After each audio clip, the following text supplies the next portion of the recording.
Okay, it's 6 o'clock. Let's call this meeting to order. The meeting of the Business License Commission is called to order at 6:01. We begin by acknowledging that the land on which we gather at this currently known as the City of West Hollywood is the occupied, unceded, seized territory of the Gabrielano Tongva and Gabrielano Kish peoples. Item number 2 is Pledge of Allegiance. Anthony?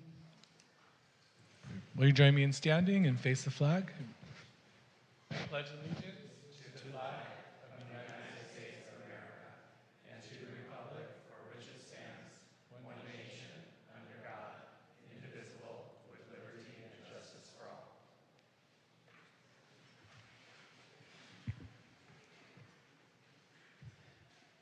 Item number 3, oath of the office. At this time, Council Member Erickson will swear in Joshua Christian, and Council Member Hang will swear in Colin LeBran Boyd.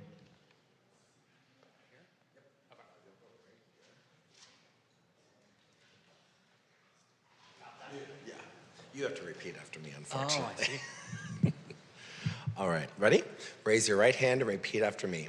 I, Joshua Christian, I, Joshua Christian, do solemnly swear do solemnly swear that while serving in the office that while serving in the office as a member of the Business License Commission as a member of the Business License Commission of the City of West of the Hollywood, City of West Hollywood, that I will support and defend that I will support and defend the Constitution of the United the States Constitution of the United States and the Constitution of the State of California, and the Constitution of the State of California, that I will bear true faith and allegiance that I will bear true faith and allegiance to the Constitution of the United States to the Constitution of the United States and the Constitution of the State of California, and the Constitution of the State of California, that I take this obligation freely that I take this obligation freely without any mental reservation or purpose of evasion, without any mental reservation or purpose of evasion, and that I will well and faithfully and that I will well and faithfully discharge the duties discharge the duties upon which I'm about to enter.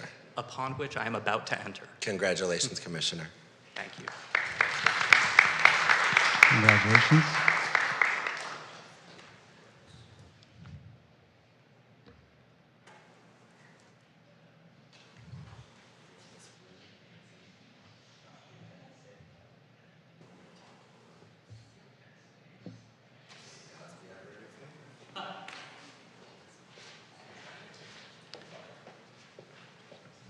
Okay, next is Council Member Hang will swear in Colin LeBran Boyd.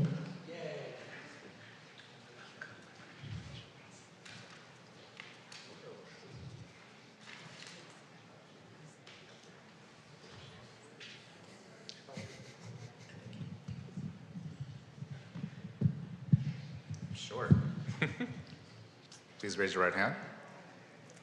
I, Colin LeBran Boyd, I, Colin LeBron Boyd, do solemnly swear do solemnly swear that while serving in the office that while serving in the office as a member of the Business License Commission as a member of the Business License Commission of the City of West Hollywood, of the City of West Hollywood, that I will support and defend that I will support and defend the Constitution of the United States the Constitution of the United States and the Constitution of the State of California, and the Constitution of the State of California, that I will bear true faith and allegiance that I will bear true faith and allegiance to the Constitution of the United States to the Constitution of the United States and the Constitution of the State of California, and the Constitution of the State of California, that I take this obligation freely that I take this obligation freely without any mental reservation without any mental reservation or purpose of evasion, or purpose of evasion, and that I will well and faithfully and I will well and faithfully discharge the duties discharge the duties upon which I am about to enter. upon which I'm about to enter. Congratulations, Commissioner.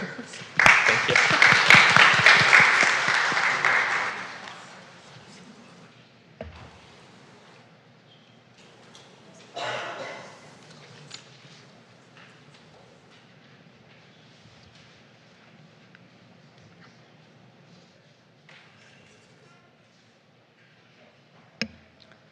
Okay, next item is roll call. Secretary, may I have a roll call, please?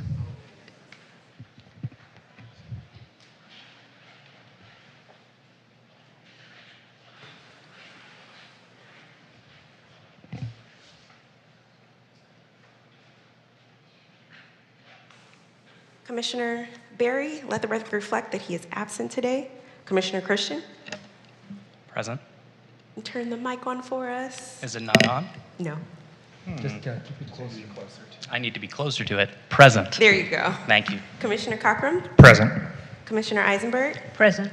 Commissioner LeBron Boyd, Present. Commissioner Woolen, Present. and Chair Yusupov. Present. And we have a quorum. Thank you. Next item is approval of agenda. Are there any changes to tonight's agenda? There are no changes. Is there a motion to approve the agenda? Commissioner Eisenberg. and- Second. Commissioner Woolen. May I have a roll call, please? Commissioner Christian, Sorry, I'm voting aye. Yes, aye. I do vote to approve. It would For be, the minutes? Is this for, I'm sorry. yeah, On- Commissioner Christian, I think it's appropriate that the newer commissioners can, if they choose, recuse, or you can approve. Are we But approving the agenda or the minutes? this is for the agenda. minutes from, yeah. This so is, the- this is for the agenda, so. This is for the agenda, so Yeah. aye. I approve the Aye, agenda. okay, great. Commissioner Cochran, Aye. Commissioner Eisenberg, Aye. Commissioner LeBron Boyd, Aye. Commissioner Woolen, Aye. and Chair Yusupov. Aye. And the item is approved. Next item is approval of the minutes. Are there any changes to the minutes of March 19, 2025 meeting? There are no changes. Is there a motion to approve the minutes? Commissioner Eisenberg, any seconds? Second. Commissioner Cochran, can we have a roll call, please? Commissioner Christian, Abstain. Commissioner Cochran, Aye. Commissioner Eisenberg, Aye. Commissioner LeBron Boyd, Abstain. Commissioner Woolen, Aye. and Chair Yusupov. Aye. And the item is approved. The next item, number 7, public comment. This time is set aside for members of the public to address the West Hollywood Business License Commission on items of general interest within the subject matter of jurisdiction of commission. This is not the public comment period for any public hearings on the agenda. Public comment for public hearings will occur at the time of hearings on the agenda. Public comment for the public hearings. There will also be a general public comment period later in the meeting for those who could not be heard at this time. Each speaker will have 2 minutes. To participate in the Business License Commission meeting as a speaker telephonically, you must have registered by 2 p.m. today. If you did not register with the city staff, you will be unable to join the meeting as a speaker telephonically. Those who are present in person may register at any time before the public comment period closes. Do we have any speakers at this time? Yes, first we have Councilmember Danny Hang, followed by Genevieve Morrow.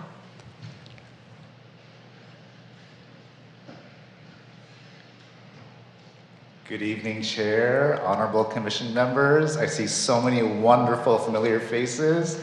I just wanted to congratulate our newest commissioners to the Business License Commission, Commissioner LeBron Boyd and Commissioner Christian.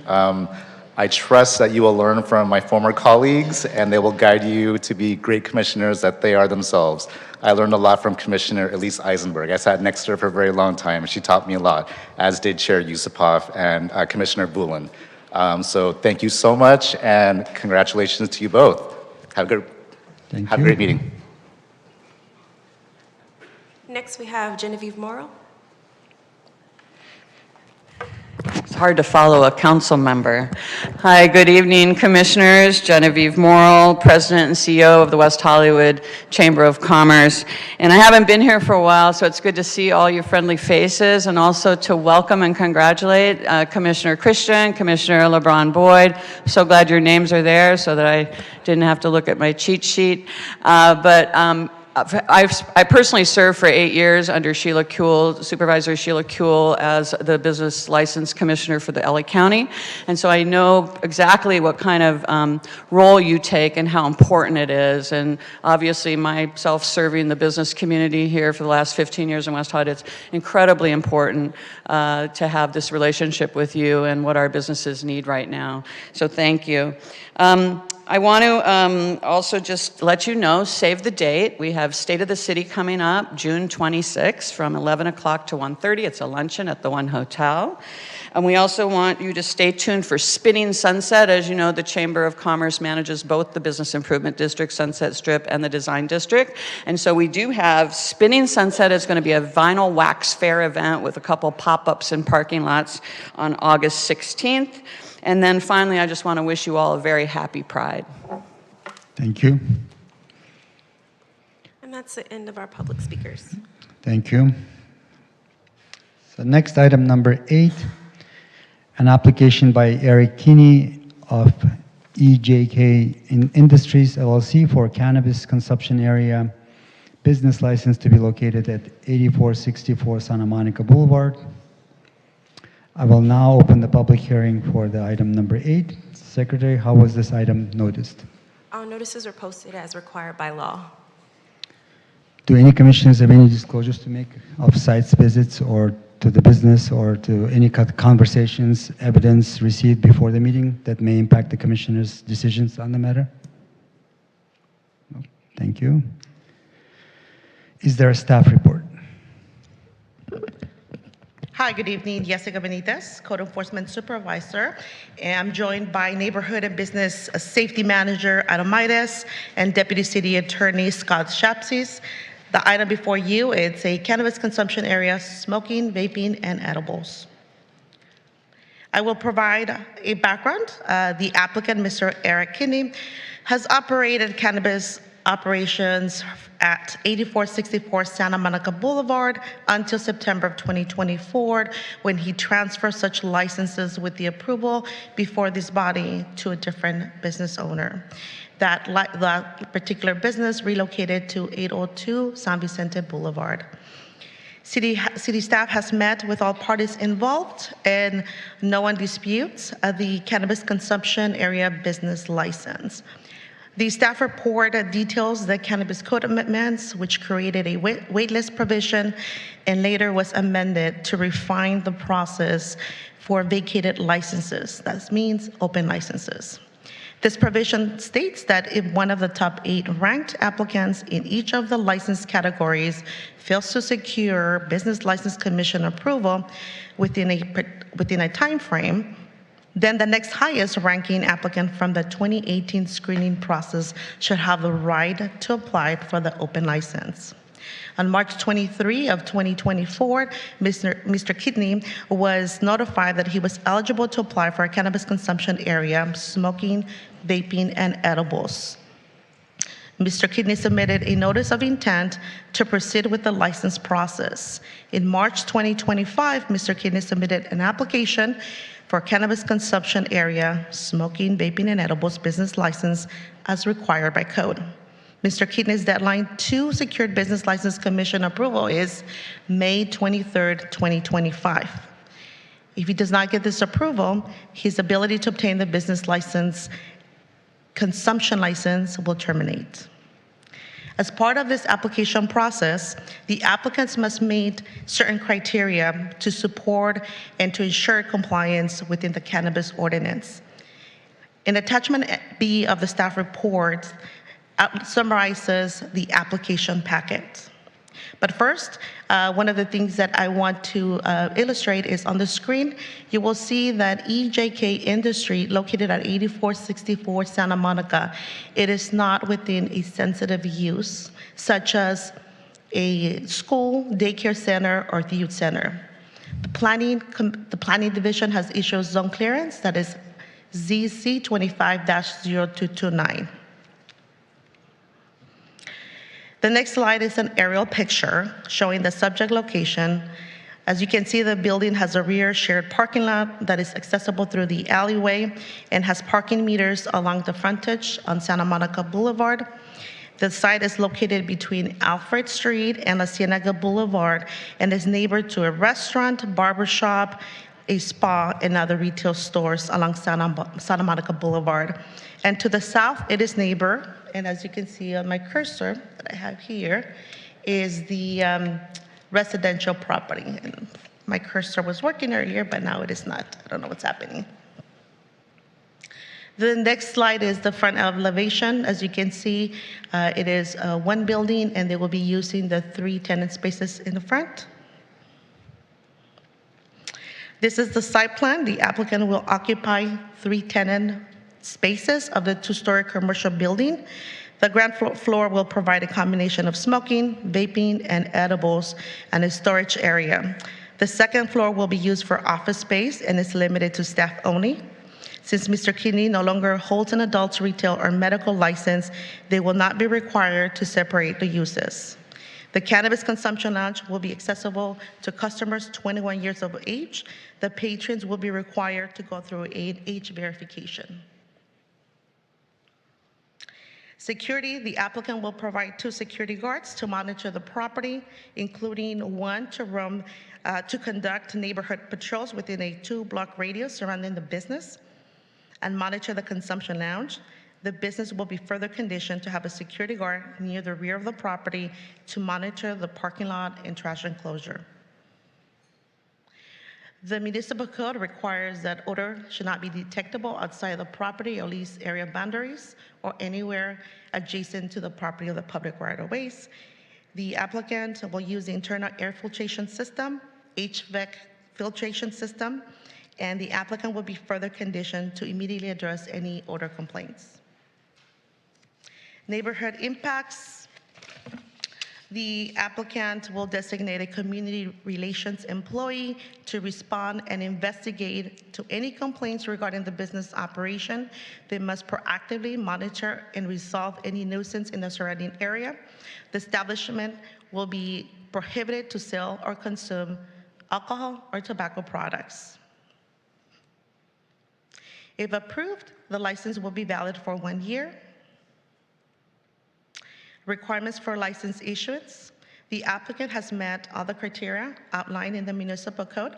The prospective managers are over 21 years of age. No licenses have been revoked or denied. All applicants have passed background checks, and the applicant has obtained a zone clearance. The next slide shows the denial of business license. The license will be conditioned to obtain all required permits and approvals. The applicant has not made any false statements. A planning department has issued a zone clearance, and there's no grounds for us to deny this license. We, staff, recommend the issuance of the cannabis consumption area smoking, vaping, and edibles to be issued for 1 year with all the conditions set in Resolution BLC 25-005. In respect to operations, odor control, hours, and security measures are adhered to ensure a responsible operation, and that all agency approvals are obtained prior to the operation of the business. This concludes our brief staff report, and we are available for any questions you may have. Also, for the record, I want to say that our team received 4 public comments. 4 public comments were forwarded to the commission, and they were also uploaded to the city's website. The applicant is also present. Thank you. Do any commissioners have any questions to the staff at this time?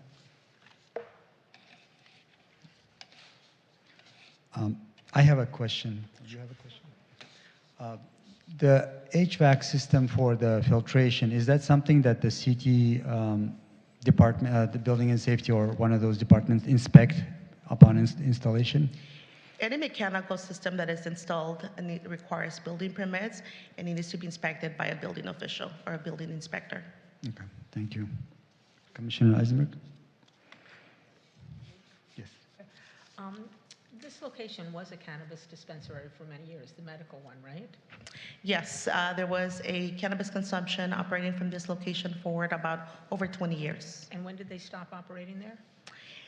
The current owner stopped operation in September of 2024, and then the new owner, my understanding, it was in March, early March of 2025. So has it been closed between that period of time, or has it been in continuous operation? It is understanding that it's been in continued operation by the new owner. Okay, thank you. Mm-hmm. Any other questions?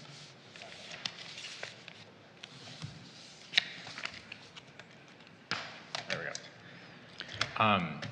With regards to the required security guards, how does the city ensure ongoing compliance that the guards are present and doing the rounds as they are meant to be doing? One of the things that the code enforcement staff does is they conduct random inspections, and what they do is they question the security guard company, the managers, as far as how the inspections are performed. In newer resolutions, what we're doing is we are requesting that such inspections are done by the hour, whereas before it was more they need to conduct an inspection in the neighborhood without a set time. Okay. And then I see that the number 2 is written like in the resolution, but when you showed the slide, it said only 1 was required for compliance. So what happens if the applicant later on decides to remove one of the security guards? Is that allowed, or is it not? Correct. Good questions. Any amendments to if the resolution is approved, and if the resolution states 2 security guards, and if the applicant wishes to reduce the numbers, they need to come before this body to make amendments to the resolution. If we respond to complaints that the business does not have those 2 security guards, we start with the notice of compliance. We meet what happened, and then they may say, we don't want to do this, and then we start the enforcement process. If they said business is bad and they show proof that business is not doing well, and they have other mechanisms in place, then that's something that we will consider to bring back to this commission. Okay, thank you. Commissioner Eisenberg? I believe it was in the staff report, but could you go over the number of complaints that have been submitted at that location, both before the new applicant and since? Such data was not included on the staff report because this is a new business license for cannabis. So the previous location, the incidents reports for that are not available? Yeah, definitely. That's something that we can go ahead and pull the data. Yeah, definitely. Just wondering what kind of activity the location gets in general. So at this point, I do not recall exactly the number of complaints that we received for this location. I could go ahead and check. I may be wrong about this, but was this a location where a neighbor behind the building was I'm sorry, excuse me. making Can I ask you repeated? to speak into the mic so we can hear you, please? Sorry, was this a location where there was a neighbor behind that was making repeated complaints? That was back in 2021. That was over 4 years ago. Okay, Yeah. but it's at that location, right? We're talking about 8464 Santa Monica, that all the complaints were made by a single individual. Yes. Okay. Okay, thank you. I have one more question. Do you know the difference in business hours for the previous business and the applicant? Are there same hours or different hours?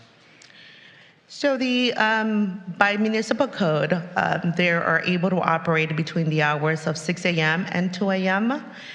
Per state law, they're able to operate from 6 a.m. to 10 p.m. and the applicant is present. Okay. Any other question? Yeah. Commissioner Christian, right? Yeah, that's right. About the security guards, I wanted to clarify, the license here is conditioned on 3 guards, 1 to patrol, 1 in the back, and 1 on the premises? A total of 2 security guards, so 1 to be inside and 1 near the rear to monitor the parking lot, and also to serve as a roving security guard. So the rear guard also patrols the neighborhood? Correct. Okay, and then my second question was, do you know what procedure the roving security guard would follow if, for instance, he found customers that had just left the establishment who were loitering in front of a neighboring building or something like that? They're not actually on the premises of the establishment, but they're associated and causing some kind of disturbance. But we don't have anything written, but the whole purpose of the 2 radius block is to prevent any nuisance, to ask them to leave because that's not permitted, whether they're consuming. And obviously, if they're not getting compliance, then we need to call the sheriff's department for assistance. Okay. I have another question that doesn't have to do with security guards, if anybody wants to stay on security. No? Okay, I just wanted to check. I think in the report here, we have no information about the waste disposal process. Is that just something that's handled at the state level, or is that something the commission needs to approve? No, that is a requirement of the state of California. It was not included, but that is something that would be required to keep any secure location, whether it's going to be indoors. I know that in the past they used to keep it in a secure location, but in this time they didn't. The applicant is here, and I'll defer to see where they're planning to keep the discarded material. Great. I thought that was just in the administrative code. I just wanted to check. As a matter of fact, I'm sorry, Ms. Chair, I'll talk with you about this another time, but I need to make a disclaimer at every meeting that I'm an attorney in practice, but I serve here as a volunteer. I don't provide legal representation or advice to the committee. Mr. Shapsis is here for that. I'll just do it item by item during this meeting. Thank you. Thanks. Commissioner Cockrum. Thank you, Chair. A lot of the public comments that we tend to get about complaints about cannabis, almost in general, are just people not wanting more stores or more consumption lounges. Just to clarify, there is a certain number that the city allows, right? So even if this one did get denied, then someone else, that would just open up an opportunity for someone else to open one in another location. That is correct. The city of West Hollywood approved a total of 40 business licenses, and there are no distance requirements. For example, the cannabis code does not prohibit, or the zoning ordinance does not prohibit that a cannabis cannot be next to another cannabis establishment. If they wanted to be next to each other, that's something that, of course, if they meet the buffer zone as required by the state and the city. Okay, thank you. Any other questions? Yep, one question. Commissioner Boland. So, just to kind of piggyback on what they're saying, I know this had happened one time before, and I don't know if the commission was fully aware of the consequences, but if the commission did not approve this, that license for the edibles would just disappear. It would not go, no one would have the opportunity to take that.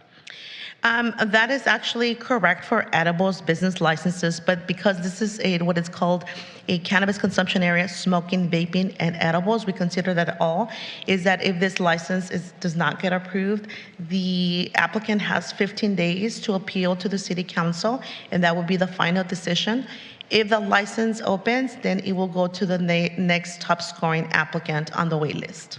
Got it. All right, thank you. No questions?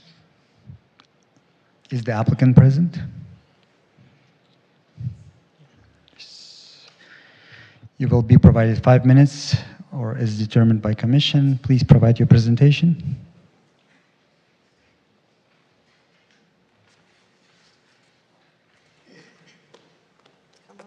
Good evening.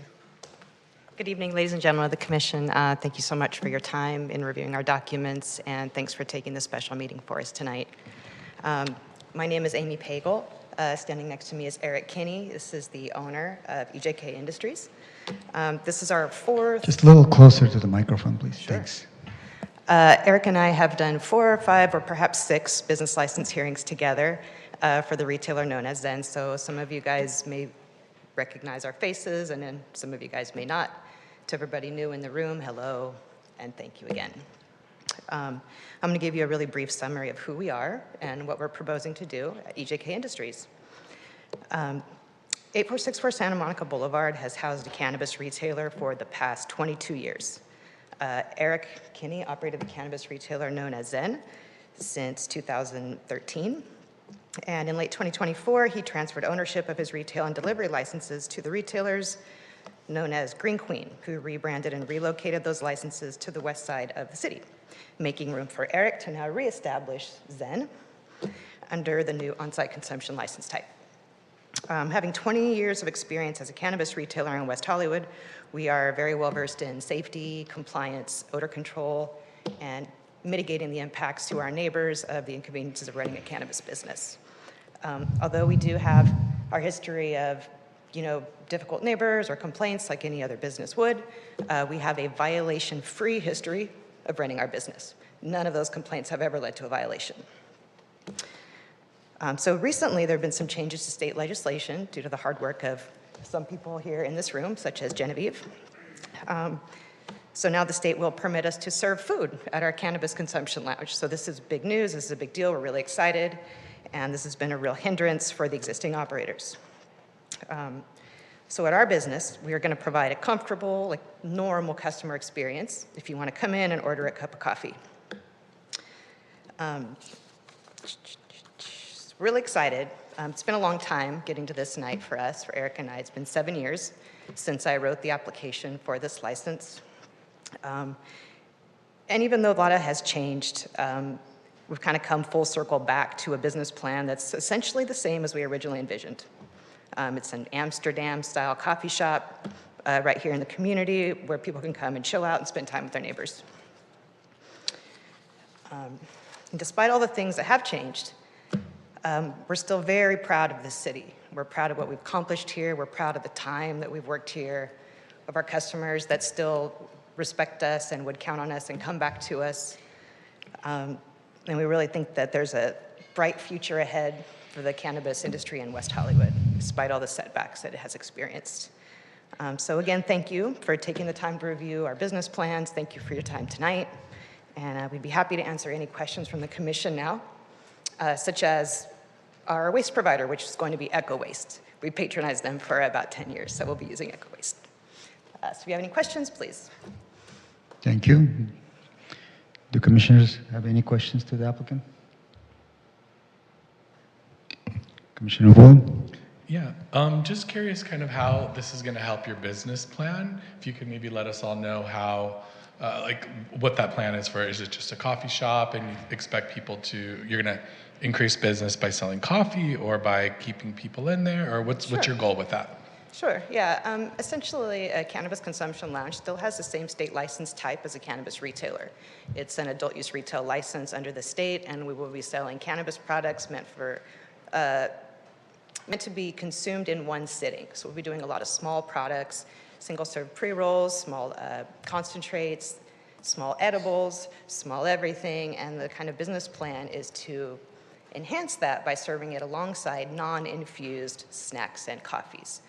We are not able to infuse any of our foods or snacks on site during this time. We hope to get there in state legislation, but right now that's not a possibility.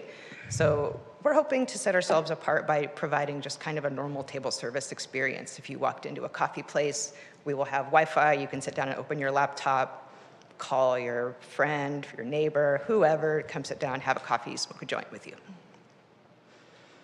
Thank you. Commissioner LeBron Boyd? Yeah, sorry. I didn't get from the report, what actually are your intended operating hours? I know when you are allowed to be in operation, but... I believe we have indicated 7 a.m. to 10 p.m. as our desired operating hours, with the clause that we would like to increase them if the state allows us to do so. We would like to go later. Okay, thank you. Anyone else? Commissioner Christian? So correct me if I'm wrong, I think you guys are going to be maintaining an on-site community relations employee, or that's something that Certainly, you do? yeah. That's a kind of a stand-in for any state cannabis licensee to have that person and post their information outside the premises along with a contact number for community members to reach out directly to the business. Right, so in your experience in the site administering, do you have good relationships with the neighbors nearby? Because we have a number of comments of people that are concerned about the, what's going on and customers gathering to the premises, et cetera. Sure, I think we do. And one person actually said that, they feel like they lack clarity on how rules will be enforced around the business. And I thought if there's someone at the business that's available to speak to anyone who calls up and is concerned, that might be a great step. That may be rooted in the fact that our Google listing is egregiously out of date. It still indicates that we're open on the weekends for some reason. I don't know why they picked those 2 days to let us be open and operational, but there's been a little bit of cloudiness around our publicized hours, although one, I think they're very clear. They're posted on the front door. They will still be posted on the front door. Actually, we'll also post them on the back door. We do that too. And certainly for any neighbors that we've had in the past, I believe we have a generally great relationship with our neighbors. The community member who Commissioner Eisenberg recalled is someone that we also recall, and definitely that was a difficult situation, which I think we very gracefully handled. And since that person has stopped being our neighbor, we have stopped receiving those complaints completely. And that was 4 years ago. Jessica, would you say that's accurate? Thank you. And thanks for your response to my waste management question. I figured there was an easy answer on hand for that. So. Yeah. Anyone else? No. I have a question. Can you highlight the main difference between what the previous business was doing in that location and how you guys going to differ? On-site consumption service, in a word. So that's the biggest thing that's going to be different. Also, providing table service, coffee and snacks is something we weren't able to do before. And but the pickup is still available for those who want to come and pick up the product. Could you repeat that, please? I think the previous business often had people coming from the back to pick up the product, and that's when the complaints, most of the complaints were from the cars running in the back on a parking lot. So that type of pickup, is that still going to be an option for customers? Actually, we curtailed admission through the back door in 2018. That was a regular part of our process up until the state compliance shifted. When the ID check-in requirements changed, we rerouted all of our admissions to the main entrance at the front door on Santa Monica Boulevard. So how is the back parking will be used now? It will still be used as parking. There's going to be directional signage, and there already is directional signage indicating how to walk around the side of the building to access the front entrance. So people only can park there, but they cannot enter the store from the back? Correct, and that's facilitated by our rear parking lot guard. He helps them understand where they can park and how to get around the building. Okay, and one of the security guards will be patrolling the back area as well? Yes, that security guard, we'll call him the exterior guard. He'll primarily be posted at the rear entrance. He'll also perform the neighborhood radial block patrols. Okay, and then the security guard has some kind of a protocol instructions what to do if someone is not leaving? Definitely, yeah, okay. Definitely. And they know how to call for support both to the store and to the sheriff's. Okay, thank you. Any other questions? No? Thank you. Thanks. Thank you. Thank you. Is there anyone from the public wishing to speak on item? Yes, we have Genevieve Murrell, followed by Richard Maggio, I'm sorry. Thank you. Good evening again, Chair and Commissioners. Genevieve Morrill, President and CEO of the West Hollywood Chamber of Commerce. We're here to give our support. So just to remind, the city asked for this vision. It was a long time ago, but they asked for this vision. They asked for a certain amount of licenses, and those licenses have yet to even be realized. So if we're talking about an oversaturation, you know, it's not there. It's a misnomer. You know, cannabis, like it or hate it, is a legal industry now. And we have to stop criminalizing it and making it, we don't limit how many alcohol venues there are on a street. Well, maybe we do, but we have a lot of them. We don't limit how many pizza places we have, and sometimes at one point we had like 10 burger places on one strip. We don't limit that. And we have an industry that is highly regulated, overtaxed, a combined full tax of up to 40%, which is driving people back into the black market. We as a city had a vision to create a destination here for cannabis. And if we start to limit types of categories of business in our city, hotels at one point people said are oversaturated. You know what will happen? People will build along our borders a hotel or a cannabis shop, and we will not even get the tax revenue from it, and we will now be competing with our borders as we already are. So I encourage you to really look at this. We worked for 6 years. We'll work on that other legislation. The vision actually was to actually even infuse on site. And what happened during the application process is the state decided to stop to even allow the sale of food and beverage. And that was to stop cannabis companies from becoming convenience stores. So it took 6 years, but we got that legislation passed with the help of the city supporting that legislation as well to allow food and beverage sold along, to give a viable pathway for food and beverage. And lastly, I just want to say these are good operators. Eric Kinney, Amy Pagel, Emily Espinoza, they've demonstrated to be good, responsible operators. Please support. Next, we have Richard Maggio, followed by Eric Pelka. Good evening, Commissioners. Richard Maggio. I'm supportive of this business and their new consumption area. I've known many people who have had businesses in this location, and always the problem was the parking lot. So I'm glad that this has already been addressed with more supervision and patrolling, but also I think it's imperative that they look at their lighting. I think lighting has to be improved in that area, because in the past there's always been a lot of lingering and milling around of many people. So please take that into consideration. Thank you.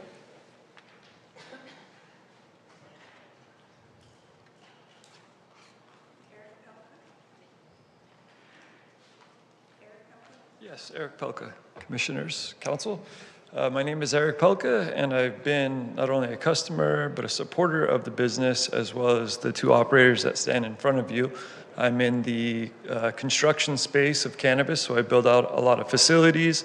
I see the compliance needs and what needs to be met by laws, by state, by different communities, and I can say that these two operators have complied with those laws, have successfully operated a business until selling it, and now I think it's a great opportunity to allow them to expand on what they previously had that kind of fizzled, died out, and could rejuvenate Hollywood in general and West Hollywood.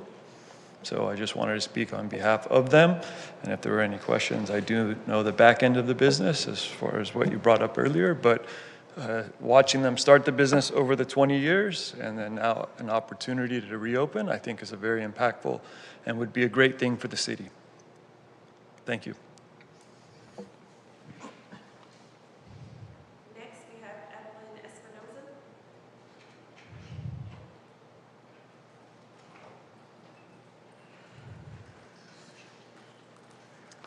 Hello.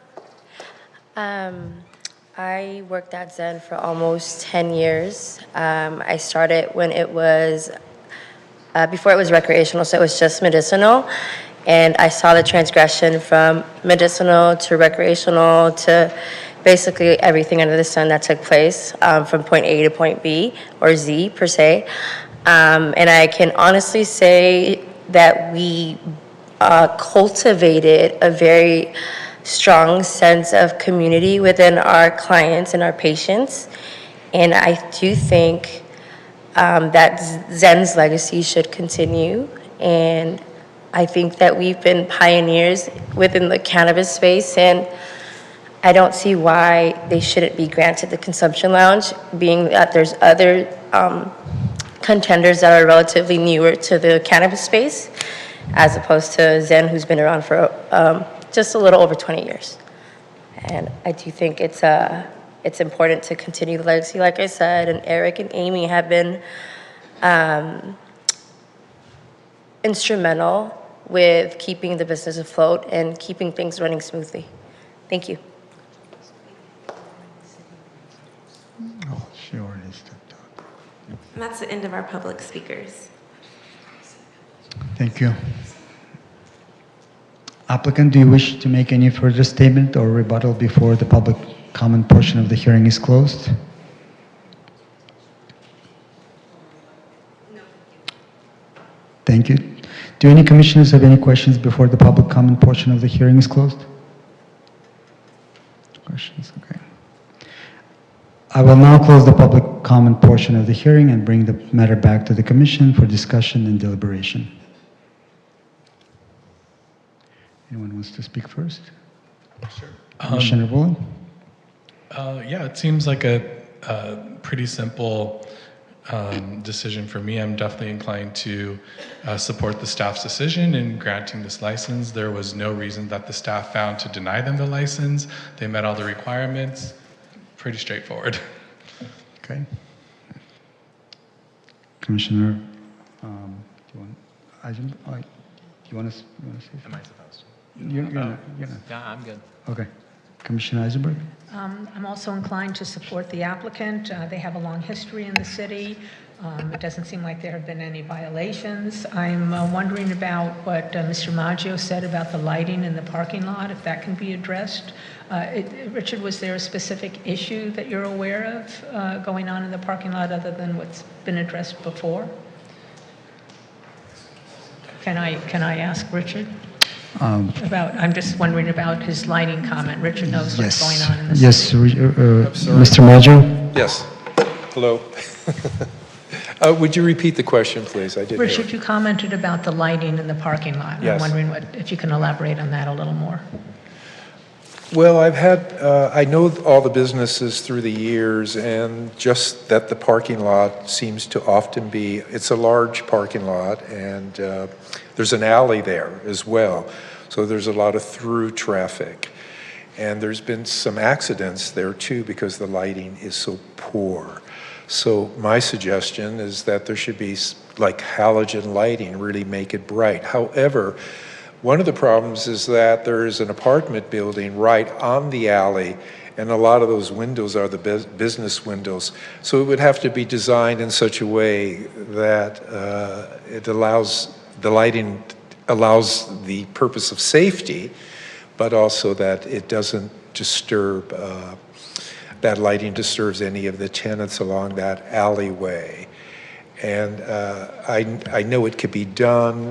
It's interesting back because there's steps that go up into the building, and of course in the past that's where people were allowed always to enter all of those businesses. I understand now there'll be a certain supervision to make sure they're careful who comes in that way, and I think they have to be. With all the recent robberies, you have to cover every base, and so I think it's a great idea to support this business. Let's give them a chance for the year and see what they can do and how they perform. But lighting, I think lighting is imperative. Thank you. Can I just continue a little more? Well, applicant wants to respond to that. Okay, sorry. Applicant, you may approach for a minute, and just if you want to give quick answer to this.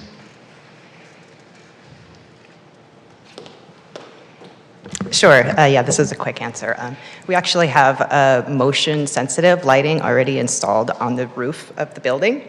Luckily, it's an L-shaped building, which our generous landlord allows us to position our light over his other tenants. So due to the L shape, it faces away from the apartments and towards our business down to the parking lot. It's not on all the time, but it is always there. We also have an infrared light that sits next to that. So even when the light is off, our security cameras can surveil the area. And the motion is activated when the cars are approaching, or the people? Yes. Yeah. Yep. Okay. Thank you. Do you have any follow-up? And we have on numerous occasions facilitated local law enforcement with helpful footage from those cameras. Any commissioners have any other questions to the applicant? No. Thank you. Sure. Thank you. Just to go on, I do support the applicant, and I'm glad to hear a little bit more elaboration about the lighting. I would have thought that was the property owner's responsibility, but with the input from this particular license is useful. I don't really see any objection as Commissioner Cockrum had mentioned. This is and Genevieve mentioned this is a legal business that we're supporting, and a lot of the cannabis businesses are struggling in general. So unless I haven't heard any good reason not to support it at this time. Thank you. Commissioner Cockrum.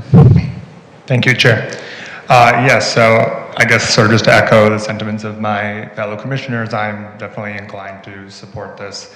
Like city staff clarified to us, even if we didn't grant them this license, it would just go to someone else anyway. It's not going to decrease the number of cannabis consumption lounges in our city. And being the long, skinny city that we are, there are a lot of opportunities for someone to open up one just right across the border, and then we no longer get any of that tax for our city noir, which would not be good for us. So I'm inclined to support. Thank you. Commissioner Christian. Yeah, I'm going to agree with my fellow commissioners, and I'm absolutely inclined to grant or to vote yes. The application is very straightforward, and I actually want to say that I find the applicant's commitment to code compliance really impressive. It's a very impressive application, and I'm really impressed that you have people from the construction industry and a member, or I couldn't tell whether it was a current or a former employee here to speak on your behalf, but I think that that really shows a commitment to the city's values and good relationships with your employees, and I firmly intend to vote yes, absolutely. Okay. Thank you. And I wanted to thank all members of public for their comments, and I want to also thank the applicant for their presentation. Is there a motion to approve this item? I'll make a motion to adopt resolution number BLC 25-005. Any second? Okay. We have a motion by Commissioner Woolen and seconded by Commissioner Eisenberg. Secretary, may I have a roll call, please? Commissioner Christian? Aye. Commissioner Cockrum? Aye. Commissioner Eisenberg? Aye. Commissioner LeBron Boyd? Aye. Commissioner Woolen? Aye. And Chair Yusupov. Aye. And the item is approved. Any action to challenge the final decision made as a result of the public hearing on this application must be filed within 15 days of the mailing date and pay the appropriate fees to the city clerk's office. Thank you. The next item is item A8B. An application by Myson Enterprises Incorporated, DBA McDonald's, number 1411, located at 1133 La Brea Avenue, for an extended hour business license to operate between hours of 2 a.m. and 6 a.m. daily. I will now open the public hearing. Secretary, how was this item noticed? All notices are posted as required by law. Do any commissioners have any disclosures to make of site visits to the business or other conversations or evidence received before the meeting that may impact the commissioners' decisions on the matter? I've had site visits and gone through the drive-through too many times, probably. Okay. Thank you. I guess same for me too. Lots of Uber Eats orders from there. I too like a chicken McNugget. Thank you. Okay. I never eat McDonald's. Thank you. Is there a staff report? Hi, good evening. Jessica Benitez, Code Enforcement Supervisor.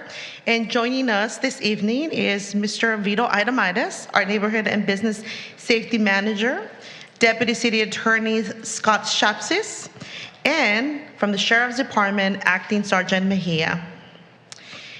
So we'll start with tonight's brief presentation. So this is regarding extended hours for McDonald's.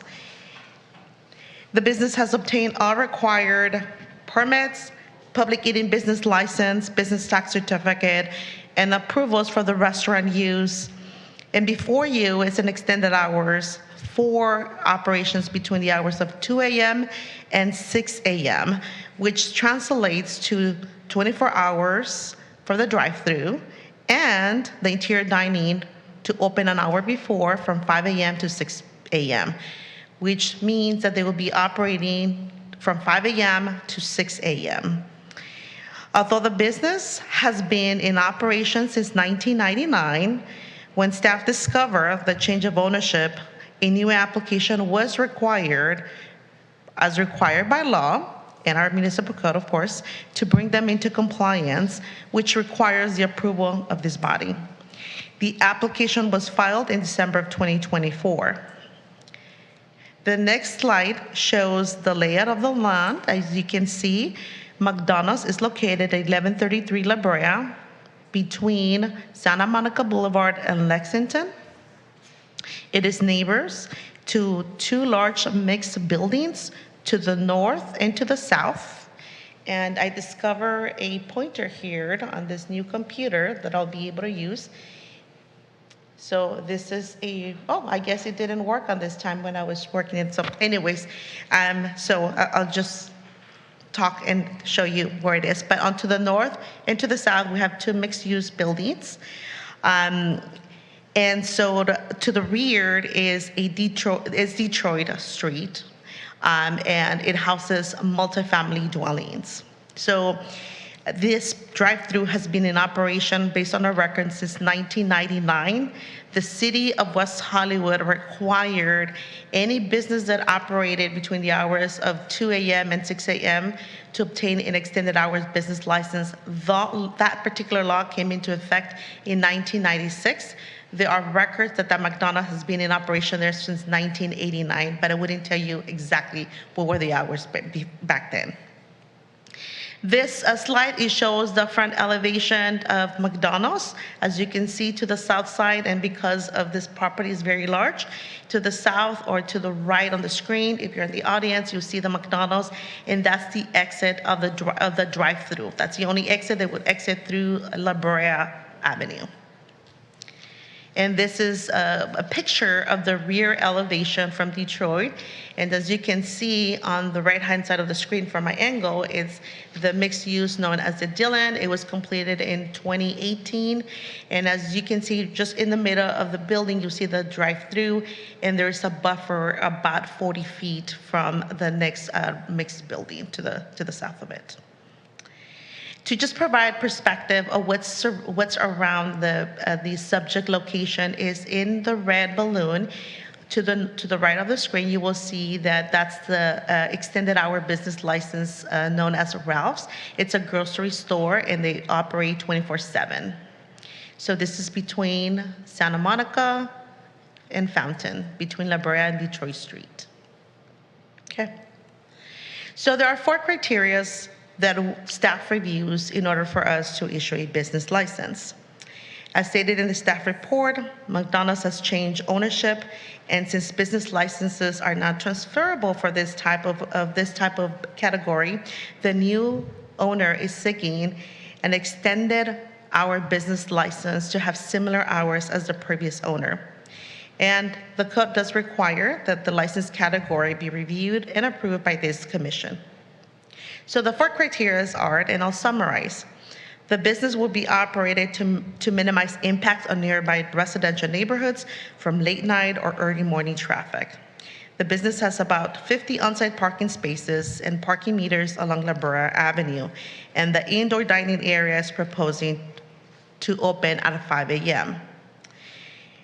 Section 2, the business must be maintained and refurbished. The commercial building was remodeled and the building permits finalized in December of 2024, and the building continues to be maintained. 3, the applicant to discourage patrons from engaging in criminal or unlawful activity. The establishment has surveillance cameras throughout the business. The applicant is using a security guard who is licensed through the state of California, and there will be further condition to maintain a log. And this condition is added to this resolution similar to other licenses before this body, because the code does not require that a log is maintained by the business operator. That would help that whenever we get complaints or when we're doing our random inspections, is that we check for this document and see the type of complaints and what the business is doing to avoid any nuisance issues. And the 4th item is discourage loitering. The applicant will be conditioned to have a manager and an on-site security guard to discourage loitering and to work with our local law enforcement agencies, whether it be block by block or the sheriff's department. As part of the application process, city staff has contacted the sheriff's department regarding the cost for service to include different date ranges from August 2022 to September 2023, and September 2023 to September 2024, August 2024, and to March 2025, to compare the cost for service before and after the ownership. This particular slide shows the cost for service from the 22-23 period. You'll see that we have 10. From the 23-24 period, we have 3. And from August 2024 to March 2025, we have 2 calls for service between the hours of 2 a.m. and 6 a.m. None of the calls were duplicate. Also, what we've done is we've checked our database to see any type of noise complaints related to the extended hours operation. And in the past 12 months, We have not received any noise complaints related to the extended hours. We've contacted our partners block by block and reported no concern during this period. And with that, there are other operating requirements.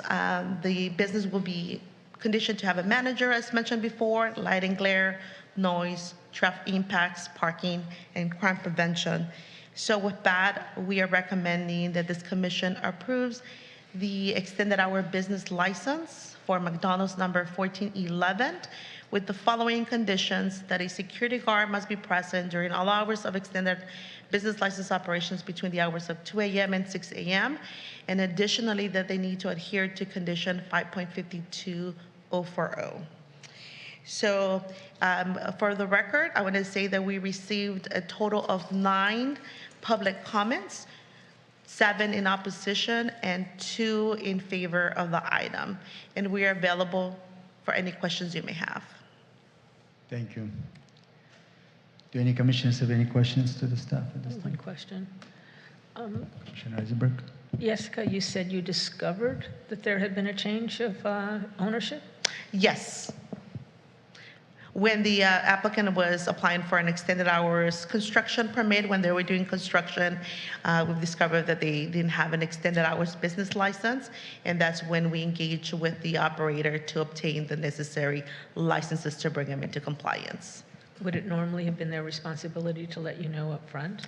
So typically what happens is that when there's a change of ownership and the new business comes to the city, we look at the hours, and at that point we question, oh, you're going to be open until past 2 o'clock in the morning, or you're going to be open between the time, at which point we give an application to say you need an extended hours business license. Every city is different. In California, some cities require just what it's called a business tax certificate. Our city requires an additional license. So that is something that we go through the compliance process to educate new businesses in town of what are the requirements. Thank you. Commissioner Cochran? Thank you, Chair. Jessica, of the calls for service that were made at the location, when you guys contacted the Sheriff's Department, do they differentiate between if like the establishment called or if it was a neighbor calling complaining? I will defer to Acting Sergeant Mejia Okay. to answer those questions. Thank you. Good evening, Chair and members of the Business License Commission. My name is Deputy Mejia, Acting Sergeant for the West Hollywood Station, Los Angeles County Sheriff's, standing in for Sergeant Duran. As far as those calls, we didn't look up that information. We just went for the calls of service. We didn't differentiate whether they would be from a passerby or from the actual establishment itself. So, for example, for the period from August 2024 to March of 2025, there were only 2 calls from anywhere total? Yes, that is correct. And I do have the information regarding those calls, sir. Oh, okay. No, you don't have to share that. It's okay. Okay. I just wanted to know the number. Thank you. Any other questions? I'd like to hear the information on the calls. It was between the hours of 2 a.m. to 6 a.m. There was 2 calls. One was a traffic collision on the property. The other one was a disturbance in the drive-through. That's it. Thank you. Commissioner LeBron Wood? Thanks.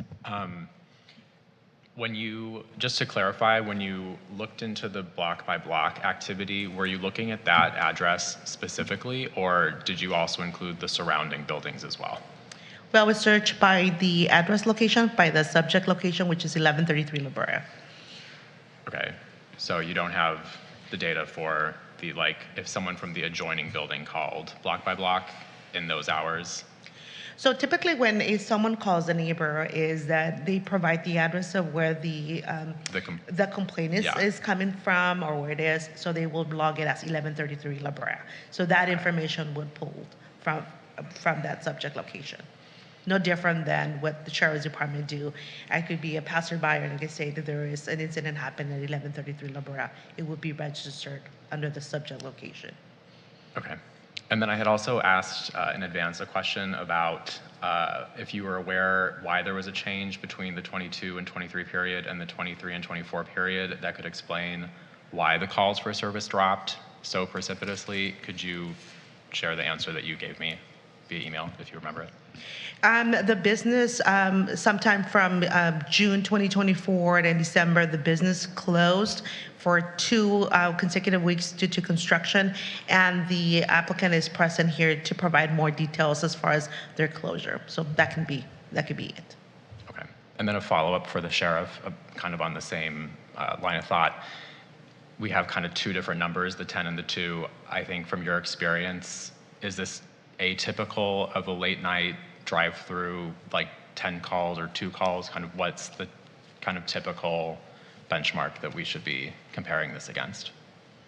Well, as far as the different calls that we receive, now they have a security guard, which makes a world of difference there. Because before, we would do a lot of patrol checks, and there'd be a lot of loitering, which we would, advise all those people that were loitering that they had to leave. But since they hired a security guard, that's changed things dramatically. Okay. Thank you. Commissioner Eisenberg? I'm just wondering, do you see a lot of similar activity at the Ralph's? Yes, ma'am, that's correct. Pardon? Yes, we do see similar activity. In terms of loitering and homeless and trash and things like that, do they have a security guard on premises all the time? They have a security guard inside the store.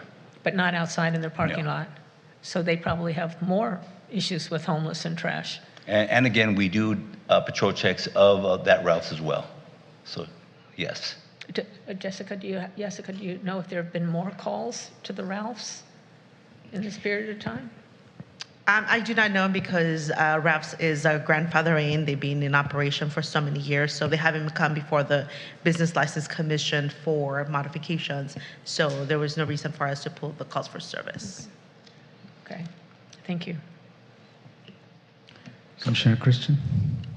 Yeah, so this is for Deputy Mejia, or possibly for code enforcement. Our written comments mentioned a few incidents that had happened since March 2025, and I'm wondering if you've looked at all the numbers, because I believe the numbers that you give only run through March 2025. That is correct. So have you examined any reports that have happened in April or up until now in May? No, sir. Okay.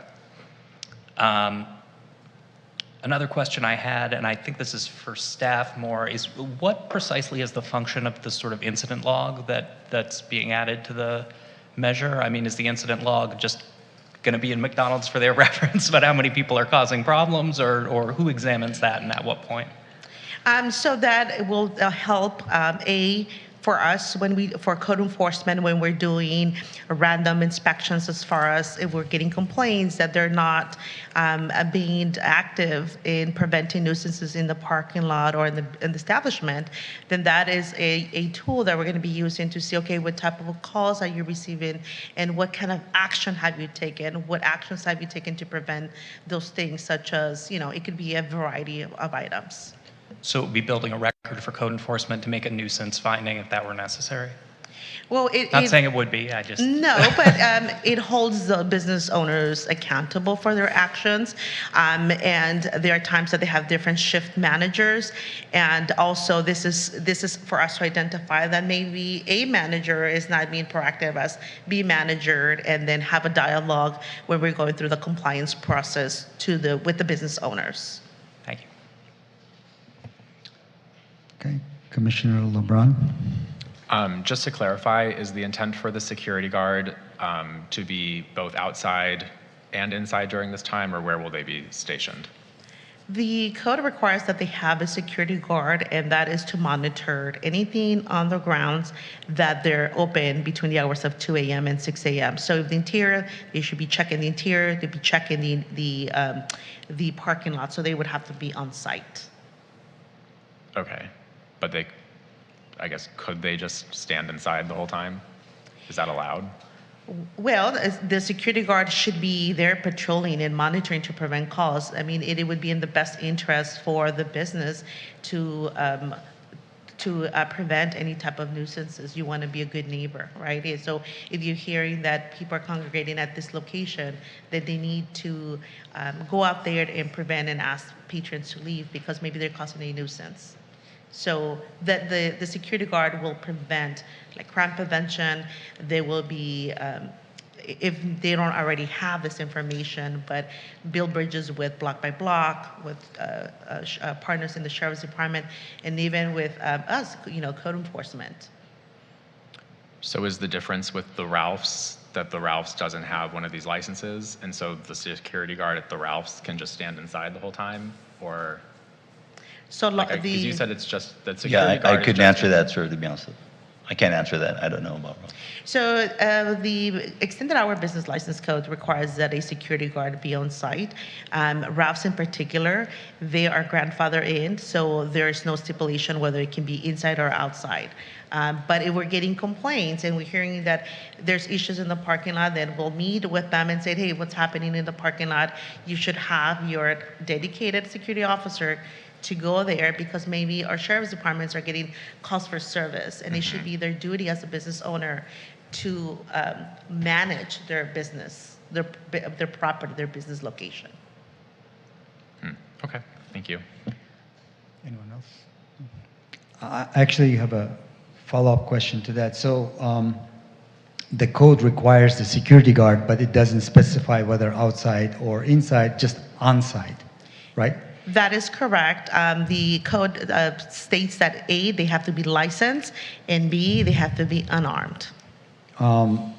Is there any provision or any case in the past where the requirement was specific for the security guard to patrol outside of the business? The only requirement about the security to conduct patrol, neighborhood patrol, is the cannabis business license categories. And so that's codified, that it's in the municipal code. it's a That is the municipal- law. Yes. So for a non-cannabis business, is that requirement even possible to implement? I would defer to our city attorney.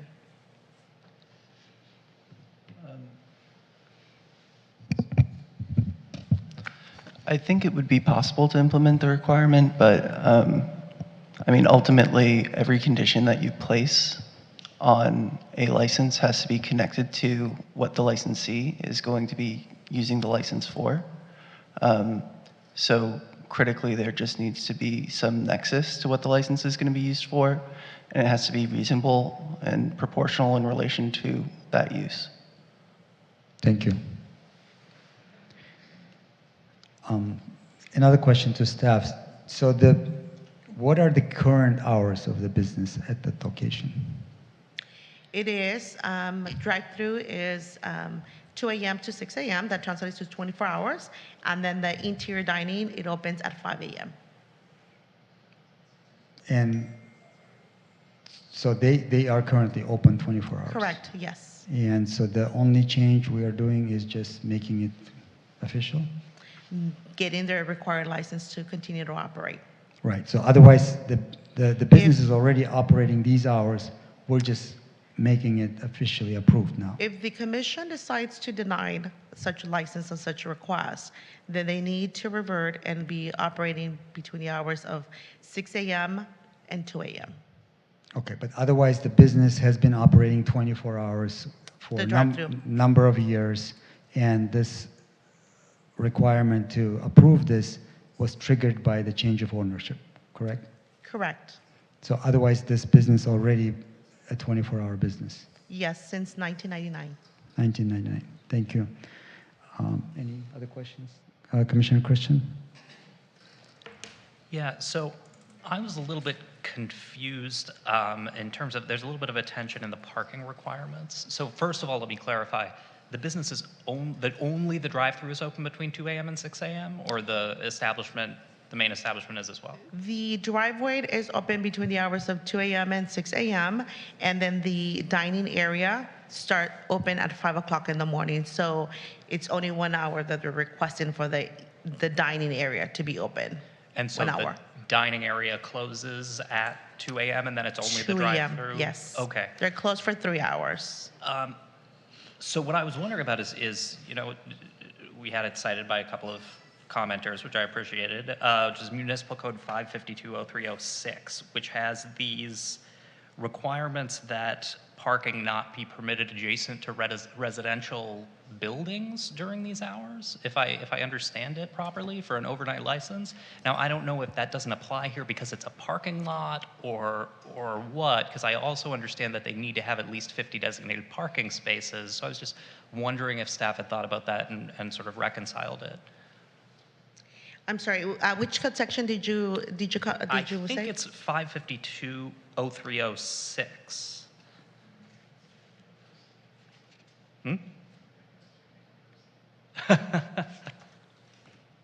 Okay, and you are requesting regarding section 5 of the parking, where it says regarding the parking requirements? Yes, I believe so. Okay. I don't know why it's not. Unfortunately, I don't have that section of the code in front of me. I just have my notes. Okay.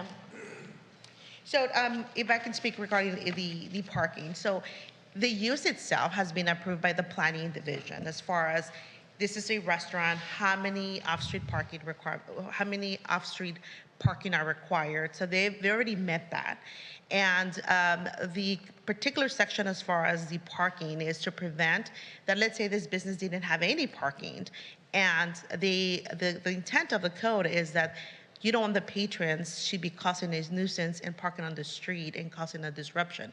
But this particular location, it is a commercial approved location to have a parking lot and to have parking, off-street parking for its patrons.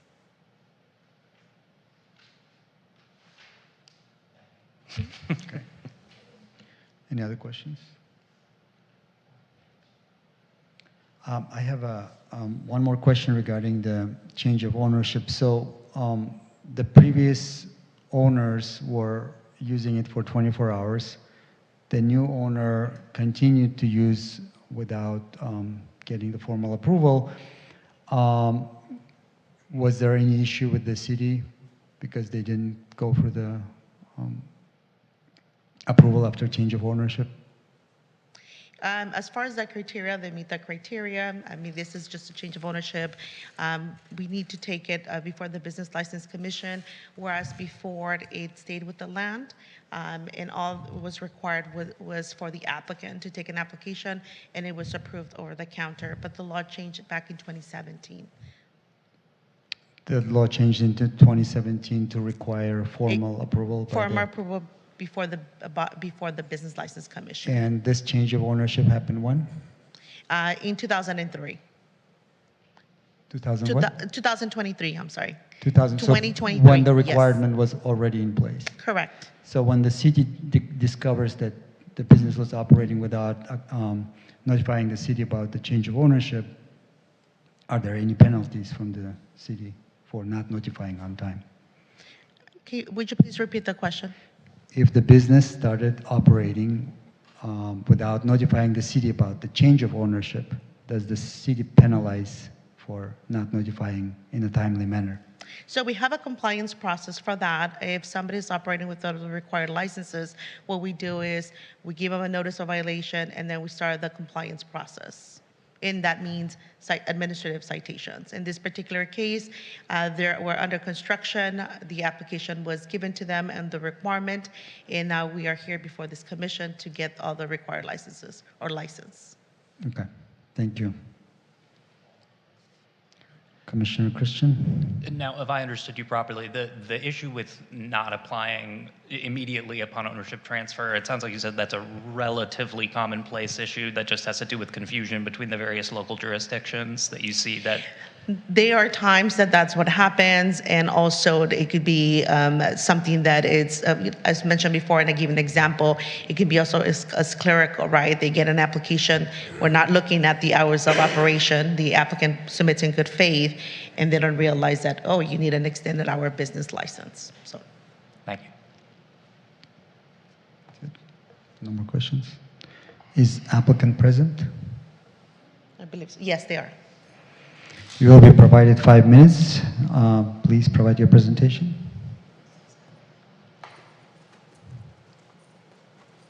Hello. Thank you so much for giving me this time to speak. My name is Deborah Perkins. My operator is currently in Asia. Patricia Yu and her son is getting married. So good evening, Commissioner, city staff, and West Hollywood residents. Thank you so much for the opportunity to speak to you tonight. I am the Director of Operations for Patricia Yoon. I have worked in this type of restaurant structure for over 20 years. I oversee 14 McDonald's restaurants across Los Angeles County, including this one here in West Hollywood. I'm here tonight on behalf of my operator, Patricia Yoon.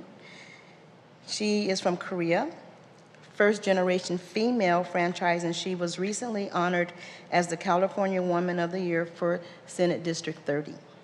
She leads her companies with a deep commitment to excellence and integrity in operations. She does send her sincere apologies. She is in Asia. Her son is getting married, so she couldn't make this event right here. Since taking ownership of this restaurant in West Hollywood, we have made major improvements.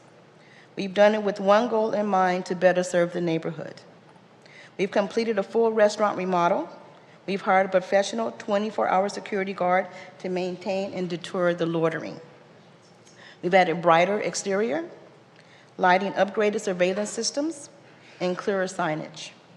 We also introduced a dedicated delivery pickup window, which allows for the drive-through couriers, when they want to come through, they can not drive through, they can go through the window and get their orders right there versus going through the drive-through, which gets them on and off the lot faster. And it's important to know that our lobby closes at 2 to minimize overnight foot traffic and indoor activity. Now, the drive-through in this location has been operating for nearly 30 years. We're asking for just a new privilege to continue to do so, requesting to continue to operate in this way, under new ownership with stronger safety measures in place.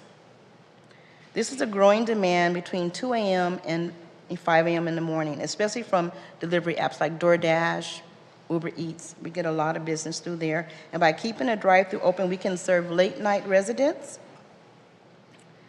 as well as the neighborhoods that are there and other businesses that are required to eat in the early mornings. We serve late-night workers, we keep service-based controlled, and we reduce the traffic, the foot traffic. We've already taken protective steps to ensure the workers for the community and not just against us. We want to protect everyone that's there. And beyond the restaurant, we're committed to being part of this community. Just last month, we sponsored the West Hollywood Parks and Recreation Spring Fest, donating 500 Happy Meals for families and kids to enjoy. We host fundraisers, provide free meals to law enforcement, and donate thousands of meals annually through our Yoon Happy Help program, partnering with local nonprofits and city-run programs. Over 90% of our employees live nearby. We support them with tuition assistance, certification programs, and a clear career path. We also conduct regular 15-minute travel paths through our property there, sweep the sidewalks, maintain landscaping, and keep our property clean, safe, and respectful inside and outside. We know West Hollywood has high standards, and we share those as well. We are not McDonald's Corporation. We are a locally operated franchise, and we strive to be trusted neighbor and a safe business and a positive presence in the city. So tonight, I respectfully ask for your support to continue our 24-hour drive-through operations, just as the restaurant has done for decades. But now with a renewed commitment to safety, professionalism, and partnership. I thank you for your time and cooperation, for welcoming us into your community. Thank you. You're welcome. Do any commissioners have any questions for the applicant? Commissioner LeBron Boyd? Just to follow up on my previous question about the security guard and the protocols, if you could maybe elaborate on kind of what they'll be doing, and especially if they will be focusing and or required to be outside. Sure. When we purchased the restaurant in 2023, October, we added our own security there. You see the numbers have diminished. So we hired up, we have an insurance company, security company we've had for 9 years. They do our other restaurants. It's not our only 24-hour restaurant, but it's the only one we have in West Hollywood. So they do patrol inside and outside. When we do close our doors at 2 a.m., they are stationed on the lot to maintain peaceful people on the lot. If people become I guess, overexcited or over anxious because of enjoying the McDonald's food, way too much, then we have to call and get that down. But that is their job to do that for us. So we do have security guards 24 hours a day inside and then outside between 2 and 6 a.m. Okay, thank you. And then you mentioned during your remarks something about sweeping the sidewalks and the trash. Could you maybe elaborate on the protocols for maintaining the property? Yes, I will. So McDonald's has a policy that we check this every 30 minutes, but because of the area that we're in, we want to keep it clean, so we do it every 15 minutes. That's picking up trash on the lot, trash in front of the lot, maintaining our landscaping. We do that every 15 minutes. Okay, thank you. You're welcome. Anyone else? Commissioner Christian? So first of all, congratulations to Ms. Yunan and her family. That's great news that, there's a wedding they're celebrating. I looked at some of the photos that some of the commenters sent in, and it looks like most of them come from the building that's right there, or kind of thrust into the parking lot slightly. And part of the issue appears to be that they feel that there are folks coming from the parking lot, and there is an adjoining sort of run up, almost not an alleyway, but entryway into that building. And it looks to me like there's actually like a pretty small gap in between the parking lot that goes over to the apartment building. And I'm wondering, has there been any discussion with the neighbors about security, keeping people from going through that passway to get, behind that wall at late hours? Yeah, so that space, we were looking to see could we put something there to prevent that. We're still looking at that, but we're willing to do our best to have our security guards. We tell them, watch that area closely, please, for anybody that wants to jump over there or get inside our trash area, because sometimes they do want to go that way. So we've asked them, we've given all of our security clear direction of what we want them to do on that property. And they're doing their best to follow that every time that they're there. Thank you. Yes, you're welcome. Commissioner Cockrum? Thank you, Chair. To follow up on, excuse me, Commissioner Christian's question, is that little strip your property, or is that the property of the apartment adjacent to you? Do you know? I believe if it's on our side, it's our property right there. That little bitty strip is our side. This side, that's obviously on the McDonald's side, is Yeah, yours, the McDonald's but the little side. part that's on the other side is not? It's not. Okay, thank you. Anyone else? I have a question. So currently, how many people will be on site from 2 to 5? Inside working? Total working. Okay, so I have 8 employees working. They work from 8 o'clock at night till 4 in the morning. Another shift comes on at 5 when we open up our doors. And security guards, do they do any other work besides patrolling? That's the only job they should do. Their job is to patrol our premises. So none of the security guards double as cashiers? Oh, or no. Yeah. Oh, no. So they're dedicated security guards? Yeah, they belong to the company that we pay, Alliance, and we have our own employees. They're not our employees. So, and there are 2 that will be present? There's one that works all from 5 o'clock in the morning. So then he changes shifts. The other one comes on at 6 o'clock and he works till 2. And then there's one that comes for overnight that stays on the parking lot from 2 till 6. So we have 3 shifts. Stays outside? Yes, because the inside is closed. Okay, got it. Thank you. You're welcome. Any other questions, commissioners? No. Thank you. Oh, you're welcome very much. Thank you. Is there anyone from the public wishing to speak on this item? Yes, we have 2 speakers first. We have Richard Maggio, followed by Genevieve Morrow. Richard Maggio, West Hollywood. No extended hours here. We're being too lenient. We're never going to solve our homeless problem. How do I know? I live across the street at the Domain. I see what goes on in this parking lot. The problem is not so much the drive-through. They drive orderly through from La Brea and they exit that way. It's the foot traffic, and it's what they bring on Detroit, which is struggling so hard to be a better street with beautiful condominiums. Now the deputy is trying to make a comparison of this parking lot to Ralph's. The Ralph building goes to Detroit. No one exits on Detroit from Ralph. Everything is on Fountain or La Brea. But here we have a special problem, and it has to be addressed. And the garbage and the cleanup is just not right. The guards are useless. You're going to have a guard who sits in a chair all night and he could be active, and the cameras don't work because it's too dark. No. 2 o'clock is plenty of time. And I think if we continue to give these extended hours, we just will go back to the same problems. And I think you have to look at this most carefully, even if you have to postpone it. It has to be studied more carefully. Thank you. Next, we have Genevieve Morrill, followed by Ben Bruskin. Thank you. Good evening, Chair, Commissioners. Genevieve Morrill. I'm still Genevieve Morrill, CEO, President of the Chamber of Commerce. I hate to go up opposing Richard here, our friend, but you know, 1 extra hour I don't think is going to solve the problems that we're talking about at this location. So this location has been here for a lot of years. It has always had these challenges. And I just want to point out, I've pointed this out to some of you commissioners in the past when we've talked about extra hours of operation.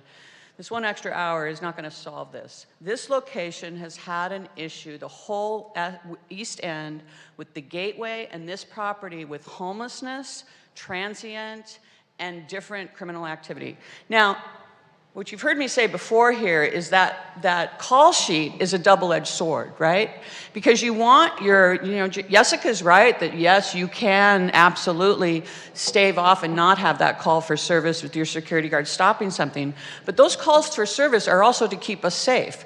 They're to let the sheriff's department know that there is something that's potentially dangerous happening, and that business is protecting you as the public and their employees, okay? So it's a double-edged sword to look at these calls for service, because then the business that comes up here and you say, well, they had 20 calls for service. I said, well, what was I supposed to do? I was trying to protect my employees and the public by calling the sheriffs or calling code.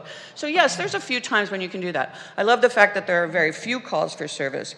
But this area and the past owners, and I have no doubt that the new owners will be just as responsible, have done everything. They joined the East Side PAC. They joined the Homeless Committee.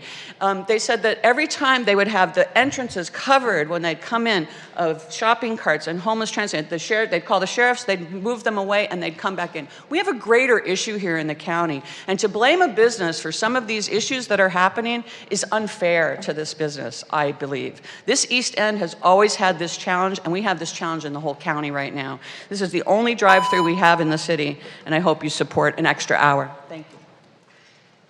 Ben Bruskin, followed by Claire Woods. Good evening, commissioners. I'm Ben Bruskin, City of West Hollywood.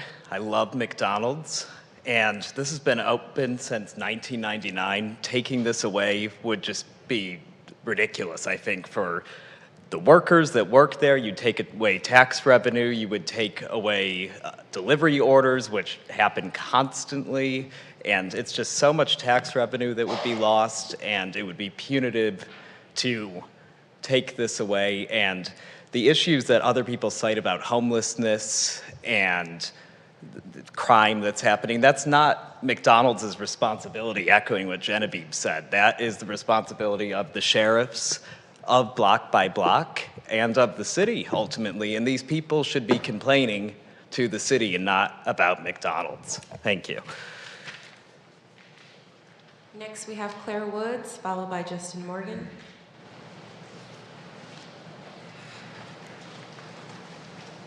Good evening, commissioners. My name is Claire Woods. I'm a resident of 1144 Detroit Street, which is the property just directly adjacent to the McDonald's parking lot on the Detroit Street side.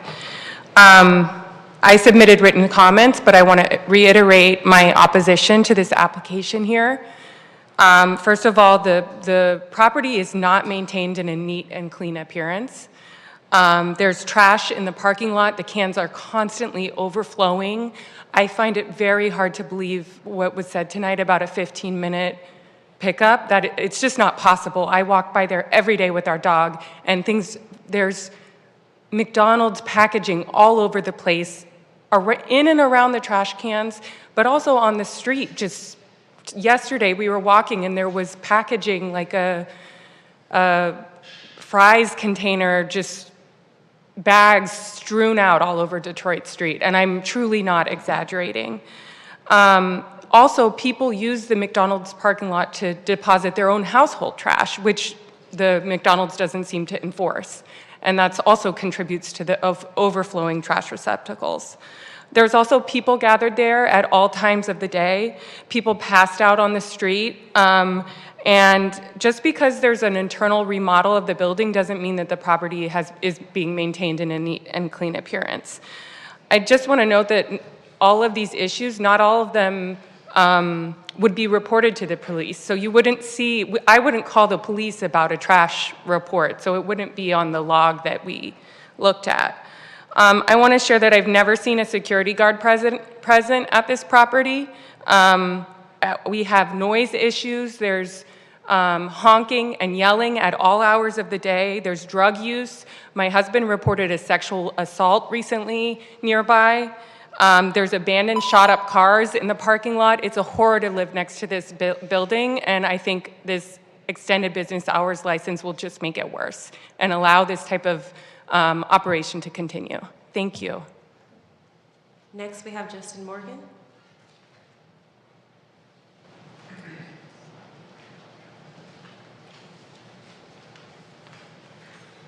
Good evening, City Council members and everybody else here. Thank you for your time, and thank you for the opportunity to provide comments.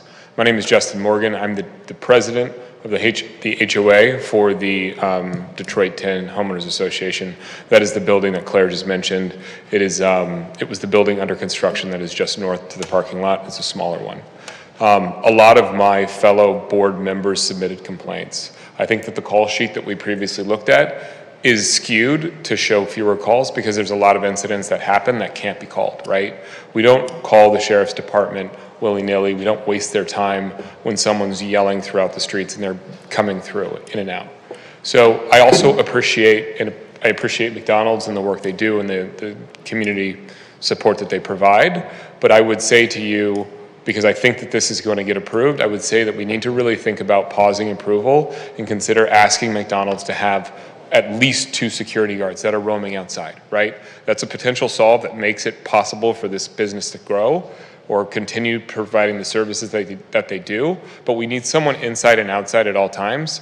And this goes beyond the scope of the present application. I appreciate that, but it's not just 2 to 6 a.m., right? It's 10 p.m., it's 9 p.m., it's 3 o'clock in the afternoon when there's someone passed out on the parking lot of the McDonald's, and it would be helpful to have someone that's there on patrol, moving people along. And we do appreciate that people are moving in and out of that neighborhood, but I would seriously have this city council consider having McDonald's provide additional security just to support the neighborhood because everybody's struggling, right?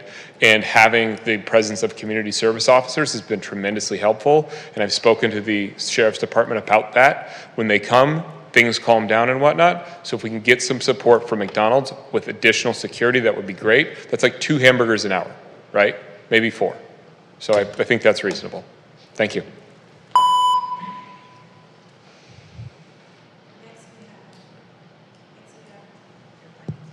Next, we have Brandon. I don't want to pronounce your last name wrong. Blau. Okay. Thank you. Hello, Commissioners. Brandon Blau, City of West Hollywood. Just one point that I actually wanted to raise that I was thinking about while we were considering this is, with the extended hours business license that they're already operating under, they've got the security card there on premises. If this is denied, they wouldn't be required to have a security guard then on premises within that time gap, which for potential issues in the neighborhood would probably make it worse. Just something to consider. Thank you. That's the end of our public speakers list. Thank you. Applicant, do you wish to make any further statement?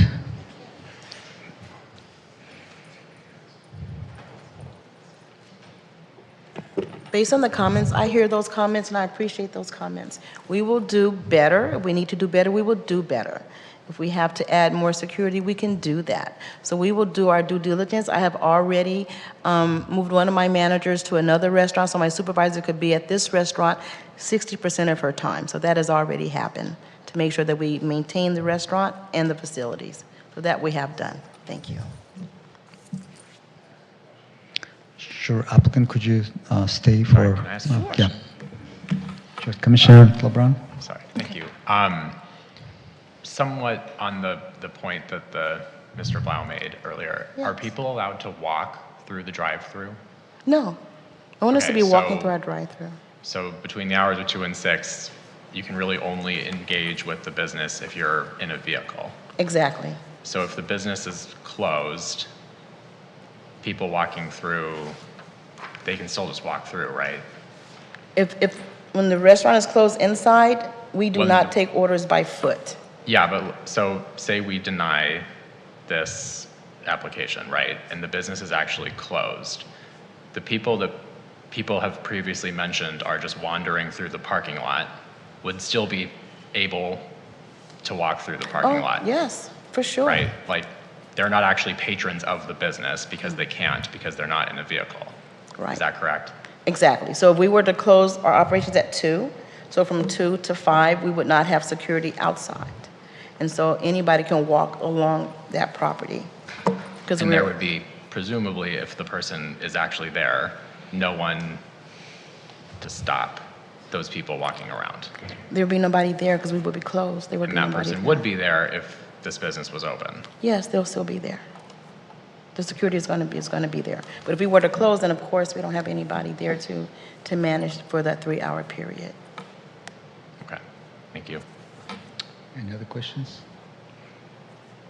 I have a question. So you said you could do better. So could you list what exactly you see as doing better than current situation? Well, I listened to the young lady that came up and spoke about the trash. We can do better with that. We do 15 minutes. We may need to do maybe 10 minutes or a little bit more or be more aware of what's happening. So we get busy, but we do take care of it. We have our staff is full. We have plenty of people working. We can also designate another person to be out there picking up the parking lot and doing the trash cans. Do you have a company, janitorial company, or another company? We have that our own serves- employees inside, so we do have those employees that are trained for maintenance. That's what we have. We don't have a janitorial program, no, sir. Okay. Commissioner Eisenberg? I assume the trash that people are talking about are probably big utility trash cans in the back of the lot that are overflowing. I assume those are picked up by Athens or a city contract. How often do they come? It's by Athens, 6 days a week. We pay for pickup. They do not pick up on Sundays. Once a day? Once a day. So is it possible to get another one of those bins to? Another bin will not fit inside of the space that is there. What we could do, we could reach out to Athens and see could we get a secondary pickup. We can do that. But there's not enough room to handle another bin. There's already 2 bins in there. Okay. Commissioner Cochran? I actually have thank you, Chair. I have a follow-up to that. What are the bins just open air bins or just with lids that that anyone can lift up? Yeah, the lids that you close, but they're not like latched down. They're not latched. They're Do you know if there's a possibility to have lids that lock so then people can't go in and dig through trash? Presumably, if it's homeless people, they're probably looking for We food. probably could latch them between the hours of 2 to 5. We can latch them down. We can do that. That would be, I think, We can definitely really do that. helpful. We can look into that and ask Anthos maybe to give us a different type bin that does lock. Yeah. We can do that. 1 second, please. Commissioner Christian?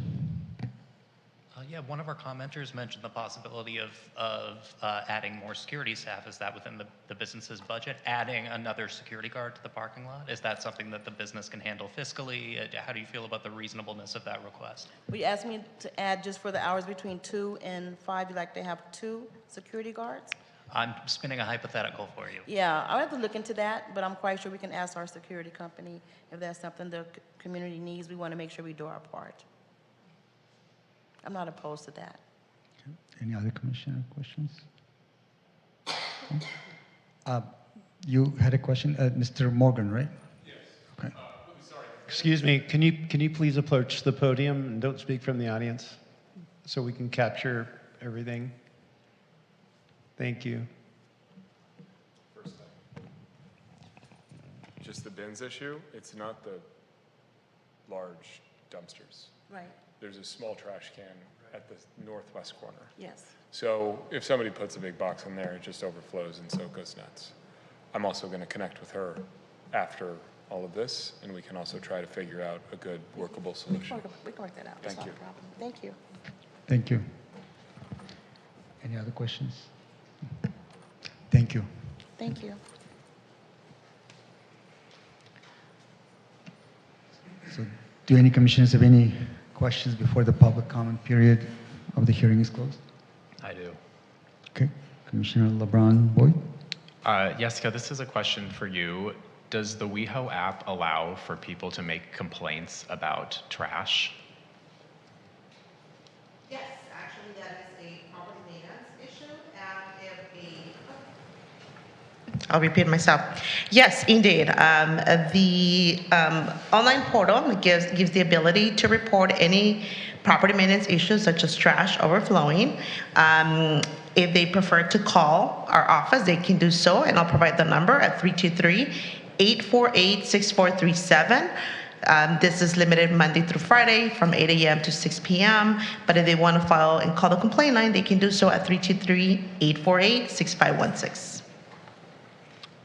And Block by Block operates 24 hours? I forget the exact hours, but I know that they work even after hours. Mm-hmm. But I couldn't tell you right now. But you did look into it and you said that there were no calls to Block by Block. That is at this correct. location. That is correct. We contacted the supervisor for Block by Block, Mhm. and we got a report from Block and Block. Yes. Okay, thank you. Anyone else? I have one more question. So there are trash bins that belong to the business, but are those receptacles on a corner? Do we know if those are responsibility of the business to handle, or is that the city? I'm not sure which trash receptacles they're referring to, because I know there's a trash enclosure. There was an inspection done this morning. The trash was not overflowing. And I don't recall seeing the trash bin, but if it's on private property, definitely is the business owner's responsibility to maintain. Okay, thank you. Any questions? Anyone else? Okay. Sorry, but were you asking about like the public trash cans Well, that are on the there was a sidewalks? comment that there was a receptacle in addition to the large bin that's maintained by the business, but there's also a receptacle on the corner, which I'm assuming could be not maintained by the business, but by the city. So that was But the question. the city employs, I've seen them on La Brea in the mornings, or on Santa Monica, people that go around and pick up the trash from the sidewalks. The facilities has a contract and actually has a program that what they do is they have a group of individuals walking the major thoroughfares to even side streets where they experience issues with trash, where they pick up on the public right away. But anything on private property, if they're talking about a trash can that is in the parking lot of McDonald's, then McDonald's will be responsible for addressing that trash can. Yes, but trash has a way of not staying on private property. So when it goes on to public property and there's random McDonald's containers around, like how often are those people that I've seen on Santa Monica going around and picking up the trash? I believe they go there every morning on the major thoroughfares, but if we get reports that a business is causing trash to overflow into the public right away, then that becomes a code enforcement case, and we open a code enforcement case, and then we send a letter to the property owner or to the responsible parties to address those issues. Okay, thank you. I have one more question to staff. So if the applicant is willing to take some extra efforts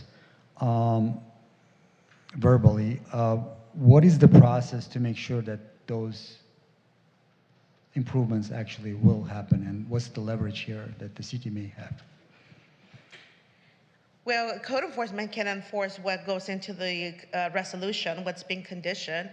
If and our recommendation is that they have a security guard because that's what's in the municipal code. But I'm looking at the city attorney to see if you want to stipulate on the resolution that they have 2 security guards. And similar to previously, right, if the business says this is not feasible for us financially, we want to revert back to 1, then they would have to come before this commission to amend that resolution. Mr. Chair and members of the commission, another alternative for the commission tonight is staff would recommend the approval of the license with the conditions as presented before you. What staff could do is we could provide a report back to the commission, a compliance report within, let's say, 6 months, and report and update to the commission how the compliance has been observed for that time period. And what would the actions be at that time if the report is unsatisfactory?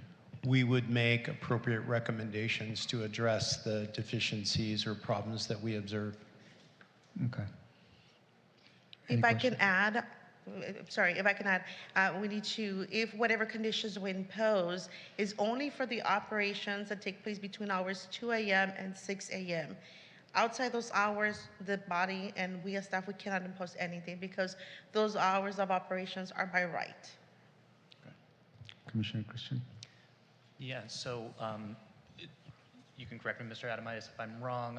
The way that I understand what you're proposing is that the staff would report back and then the commission would, hypothetically, if the business weren't complying, commence revocation proceedings against the business to sort of... We would not bring back a revocation. We would bring back recommendations for any additional changes to conditions to remedy any observations or deficiencies that we would find through this process. I want to point out that the cost of an additional security guard is expensive. And while the applicant did indicate that they're willing to look into it, staff has conducted a review of the application and we feel conditioned it appropriately. And so given the opportunity to see if those conditions are adequate and will be sufficient, this is why staff is recommending to the commission, staff's recommendation at this point. Going forward, we will work with the applicant to ensure that all the conditions that are approved tonight are in compliance. And if there are any deficiencies that need to be addressed going forward, we're happy to report those back to the commission. But we would have to include any relevant conditions, even if we wanted to impose any conditions that were different than the recommendation as it stands. We'd have to include those now and then review their compliance when the staff's report comes back. I'm not sure, Ms. Benitez, that we would include any changes to those conditions at this point. We would come back at a later date with any changes that we would recommend. Pretty much the 6-month report will give an analysis of what's happened regarding those 6 months. We'll pull another cost for service. We'll meet with block by block, any type of parking issues, anything that we hear from the community. And then it would be more of a receive and file. So that would be, that would sort of be the equivalent of a provisional license for a short period that was subject to further review once we received another report 6 months down the line. Sorry, I'm just trying to nail down the procedure. We would not term it a provisional license. What's before the commission tonight is an approval for an extended hour business license. It's not a provisional license. What staff is suggesting is that 6 months from now, we would come back and provide a compliance update to the full commission on how things have been going at this business.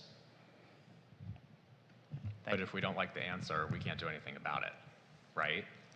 If you don't like the answer. If we don't like what we hear in 6 months, we can't really do anything about it. Like, that's cool. They make recommendations, but we ourselves have no recourse. I'm not sure what recourse you would have. We would... Well, his question was either revoke the license or give them the license on a provisional basis now, and in 6 months we say, okay, you've made these changes, things have been improved, now your full license is granted. But you say we can't do that, so in 6 months we get a report, Okay, like what do we do with that? Right. The action before the commission tonight is not a provisional license. Yeah, So it cannot be made provisional. correct. Okay. I'm sorry, I just want to make sure that we're not using it. I'm sorry, do I need to be recognized? No, no. Okay, I just want to make sure we're not misusing a term of art here. If a provisional license has a specific legal definition, and this is the reason that we can't change the recommendation, is it just a matter of limiting the term of the license? Is that exactly what we're discussing, or is a provisional license something entirely separate? We would not make any recommendation before you tonight to limit the term of the license. The license before you is the extended hour business license that would be in effect with your commission's approval. To clarify again, the action by staff or the suggestion by staff is we would bring back to you a compliance update 6 months from now to report on the compliance with all the conditions that are before you as part of the license. If we see any deficiencies or any additional recommendations as part of that analysis, if you will, we would make those recommendations to the commission. And I'll defer to the city attorney if you'd like to add anything else to that. I would just add that there is a procedure for revocation of the license in the event that in those 6 months it's determined or there's new evidence found that they're not adequately upholding the conditions of the license, or specifically as stated in the code, and I'll just read it off, but these are some of the grounds for revocation. If they're not providing sufficient parking, if they're failing to maintain the business in a neat and clean condition, if they've failed to prevent criminal or unlawful activity effectively, within reason, right, relative to what they've done in the past, and whether they've adequately discouraged loitering on the property. So that is the grounds for revocation of this license that's before you today. But this is not a revocation hearing, of course. This is an application for the license and to determine whether, with these conditions that staff has recommended, the business can operate in a way that is acceptable to the community. Yeah, I think my concern is that even were the business not to be fully in compliance with the license, it seems like revocation would be something extreme. So I want to make sure that there would be some way to ensure compliance with additional moderate conditions that the business owner is able and willing to agree to. I just I agree with my colleague that I'm not seeing the sort of method of enforcement, but that's all right. That's something that maybe I'll figure out in further discussion a little later on. I actually want to, that's a good point. So without talking about revocation, can we do the following? Have a condition of the triggering second security guard in case that report in 6 months is not satisfactory. So that way there's some leverage and some incentive for the business to do better. And in 6 months, if the report is satisfactory, then we will leave things as they stand. But if the report is not satisfactory, then the requirement for the second security guard will be triggered, and then going forward, the business would have to have a second security guard.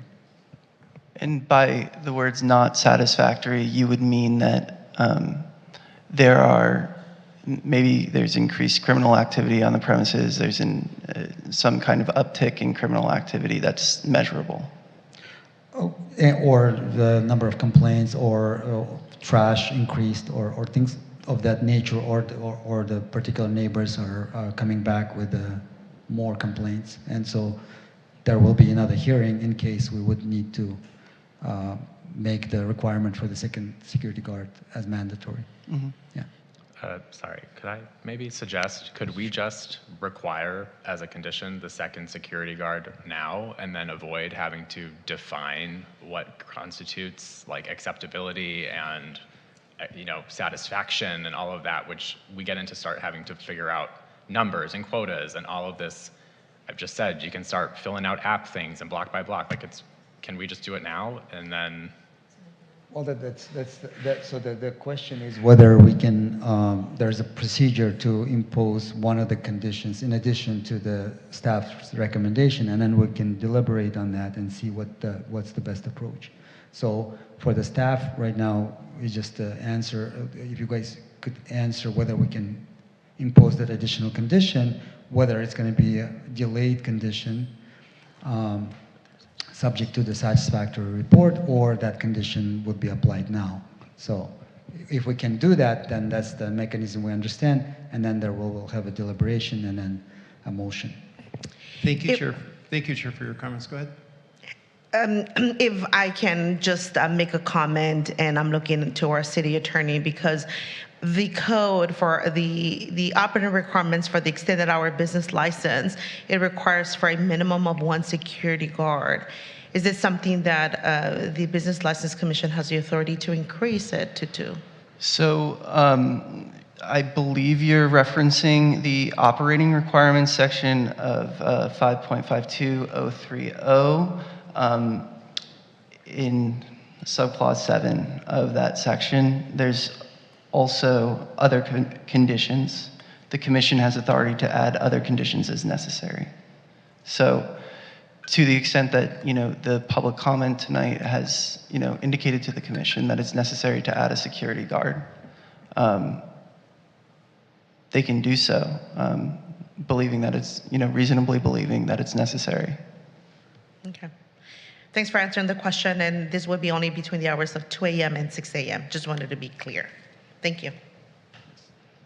The clarification would be for the additional security guard to work between 2 a.m. and 6 a.m.? Was that the clarification? Yes, I just want to make sure that this is only during the extended hours. If the business does not have the 2 security guards, let's say at 10 p.m., that is not something that would be enforceable by code enforcement. Correct. So just for the extended hour portion, between Correct. 2 a.m. and 6 a.m., the additional security guard. Okay. Thank you. Okay. Commissioner Christian?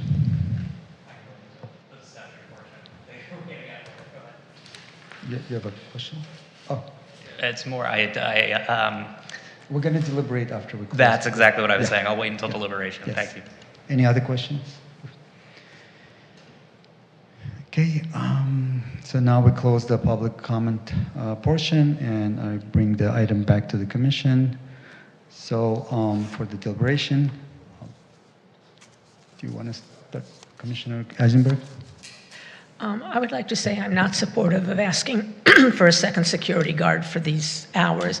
I think what our public safety commissioner said and what Genevieve said, I think a lot of the issues with homeless and all of these people trouncing around are not the problems of McDonald's or the problems of the city. I think your suggestion about calling the app for code compliance, I know in my neighborhood, I'm in contact with you, Vito, all the time about code compliance, trash, and things like that. I think if the residents in the Detroit buildings and the nearby buildings were made aware of this app and they could report when the trash is excessive to the code compliance, because obviously they don't call the sheriff for something like this. And I think if we can take more advantage of the block by block people to come out, if they also had their numbers for when there's people making noise in the thing. I don't think a second security guard between 2 and 6 in the morning in a parking lot that is probably not, a train of people driving through at that hour would be excessive and not cost, not cost effective for the business. I think the fact that we have already seen reduced sheriff's calls during the period that this operator has been in charge. I think they are making an effort. I'd like to give them the opportunity to try. I would support taking another look in 6 months for an evaluation of how they performed and leave it up to the city to decide how to enforce any infractions. But I am fully supportive of the staff's recommendation as is, with the only change being a compliance review in 6 months that the city should address. This is McDonald's. This isn't a cannabis store. It's McDonald's.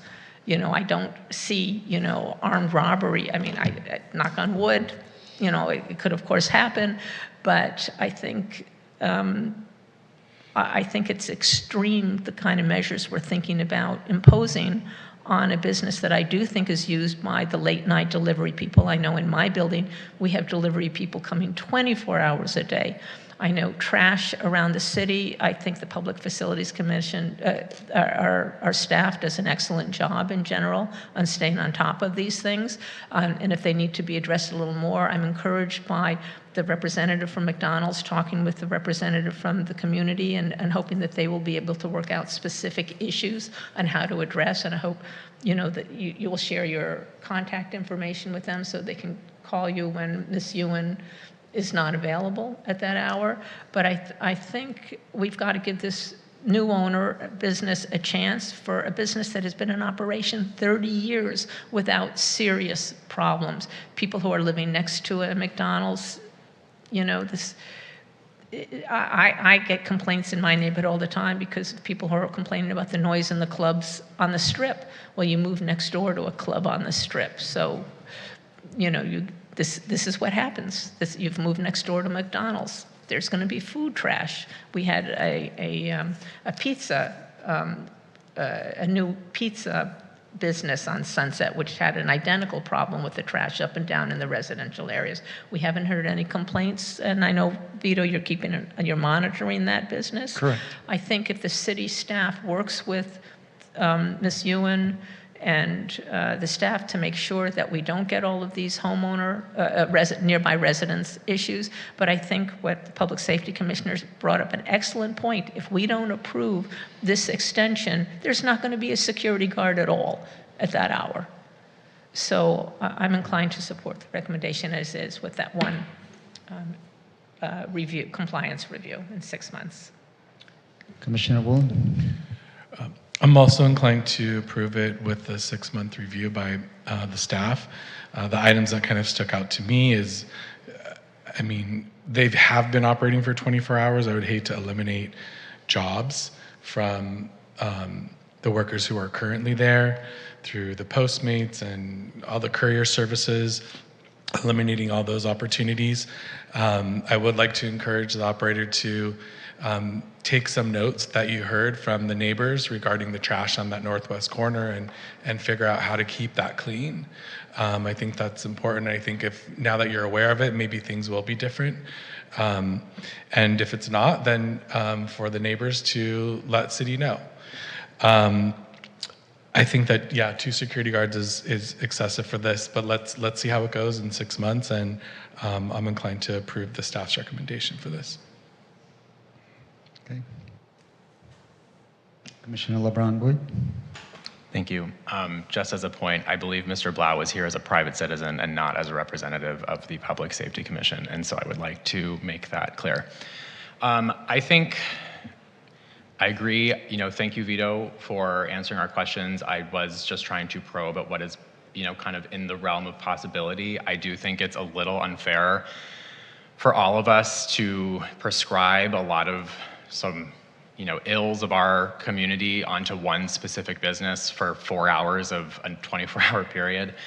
But I do think I would echo some of the comments from my fellow commissioners. There's clearly some issues that need to be worked through, and I do believe that the business has a responsibility to be a good steward of the community, and so I do hope that some of the comments that have been made have been well received and heard and will be acted upon.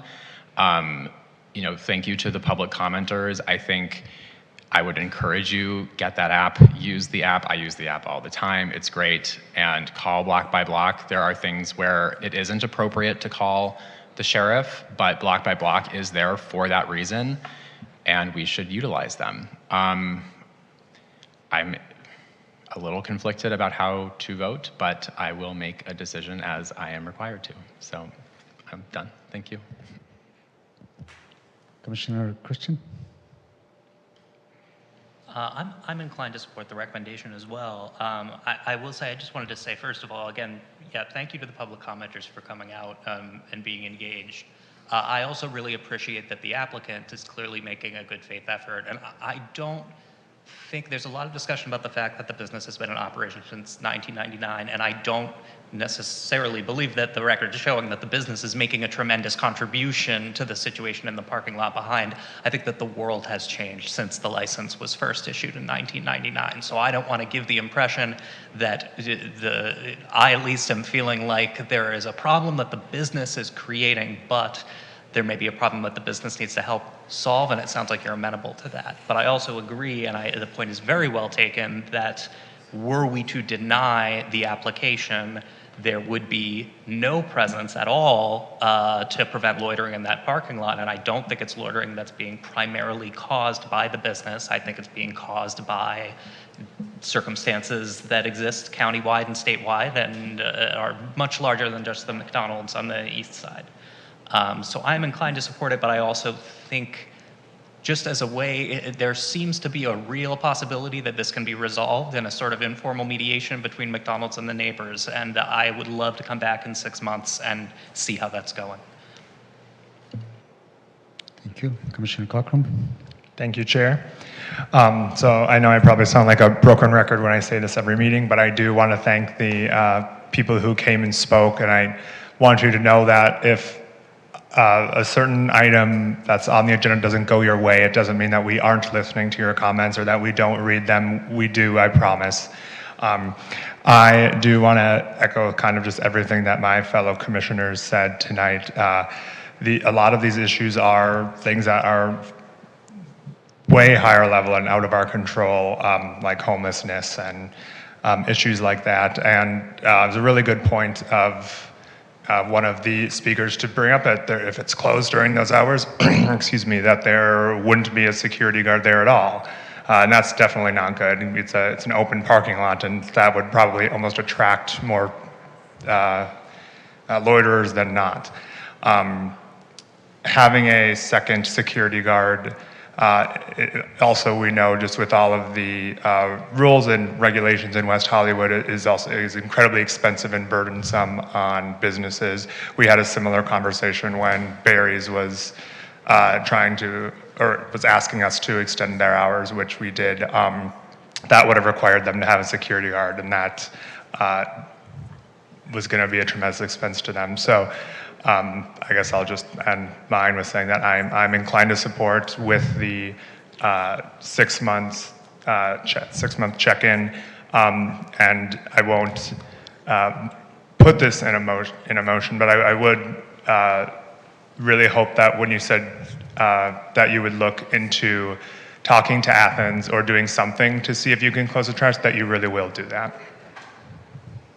Thank you. So I'd like to just add that these type of changes give us an opportunity to make some changes if needed that are appropriate for times. It's been for sure long time since 1999.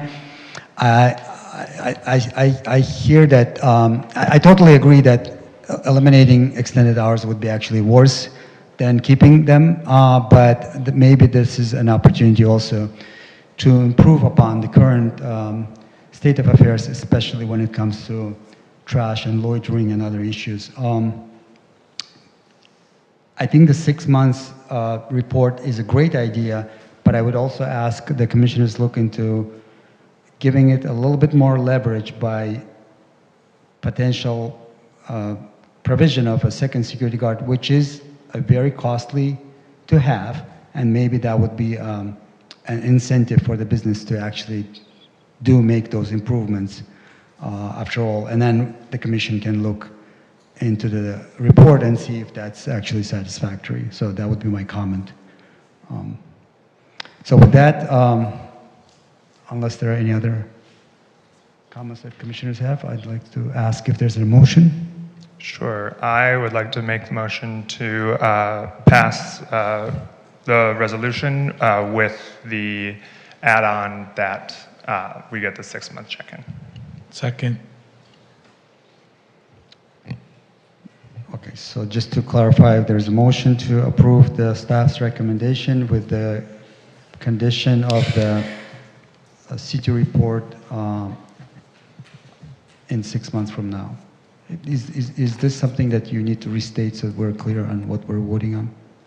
Yes, I believe that would be item number 7. The extended hours business license will revene back in 6 months to update and receive and file a staff report. It would be to provide a compliance report to the commission. Okay.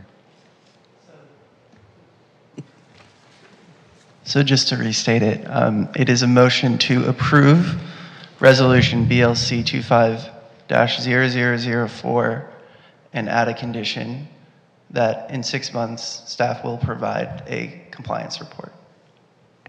That is correct, yes. Is everyone clear on what we're voting on? Okay. Okay, so we have a motion from Commissioner Cochran, who was seconded by Commissioner Woolen. Secretary, may I please get a roll call?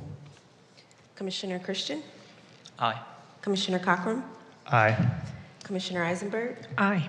Commissioner LeBron Boyd? Aye. Commissioner Woolen? Aye. And Chair Yusupov. Aye. And the item is approved with the amendment, and any action to challenge the final decision made as a result of the public hearing on this application must be filed within 15 days of the mailing date and pay the appropriate fees to the city clerk's office.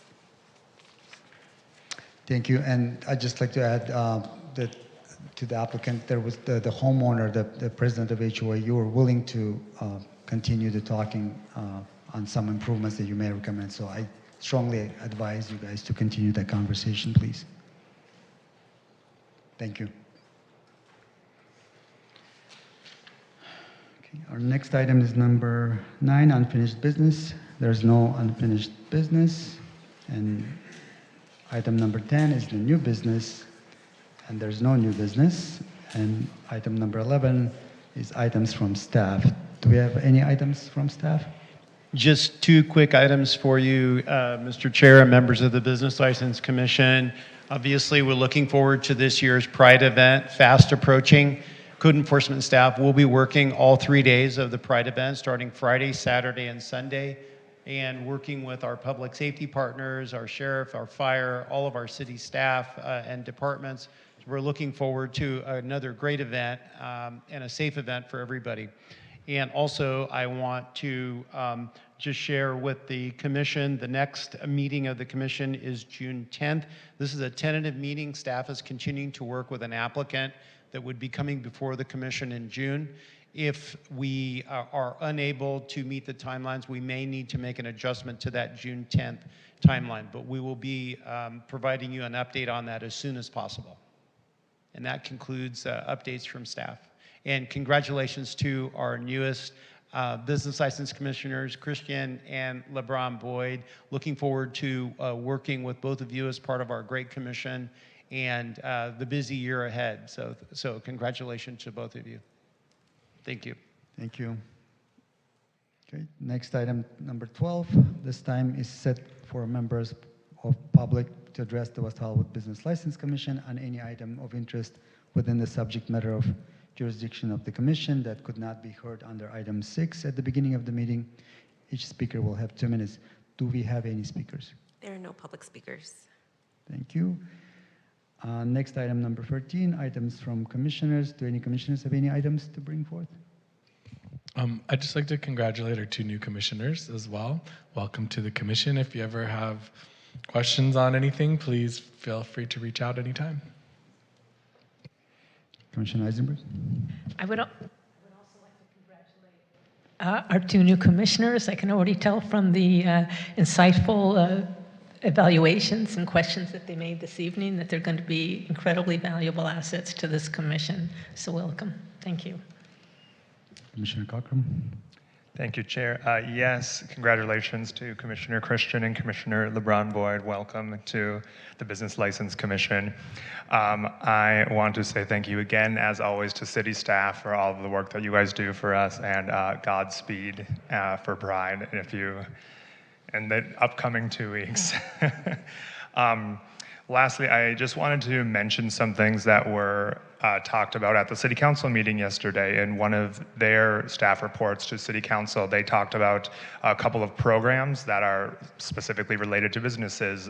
One of them is called WeHo Loves Locals, and they, if you go check it out on the city website, you can see that there are a lot of businesses in the city that will give local West Hollywood residents deals certain days, or any kind of deal that you can kind of think about, a bunch of different places in West Hollywood.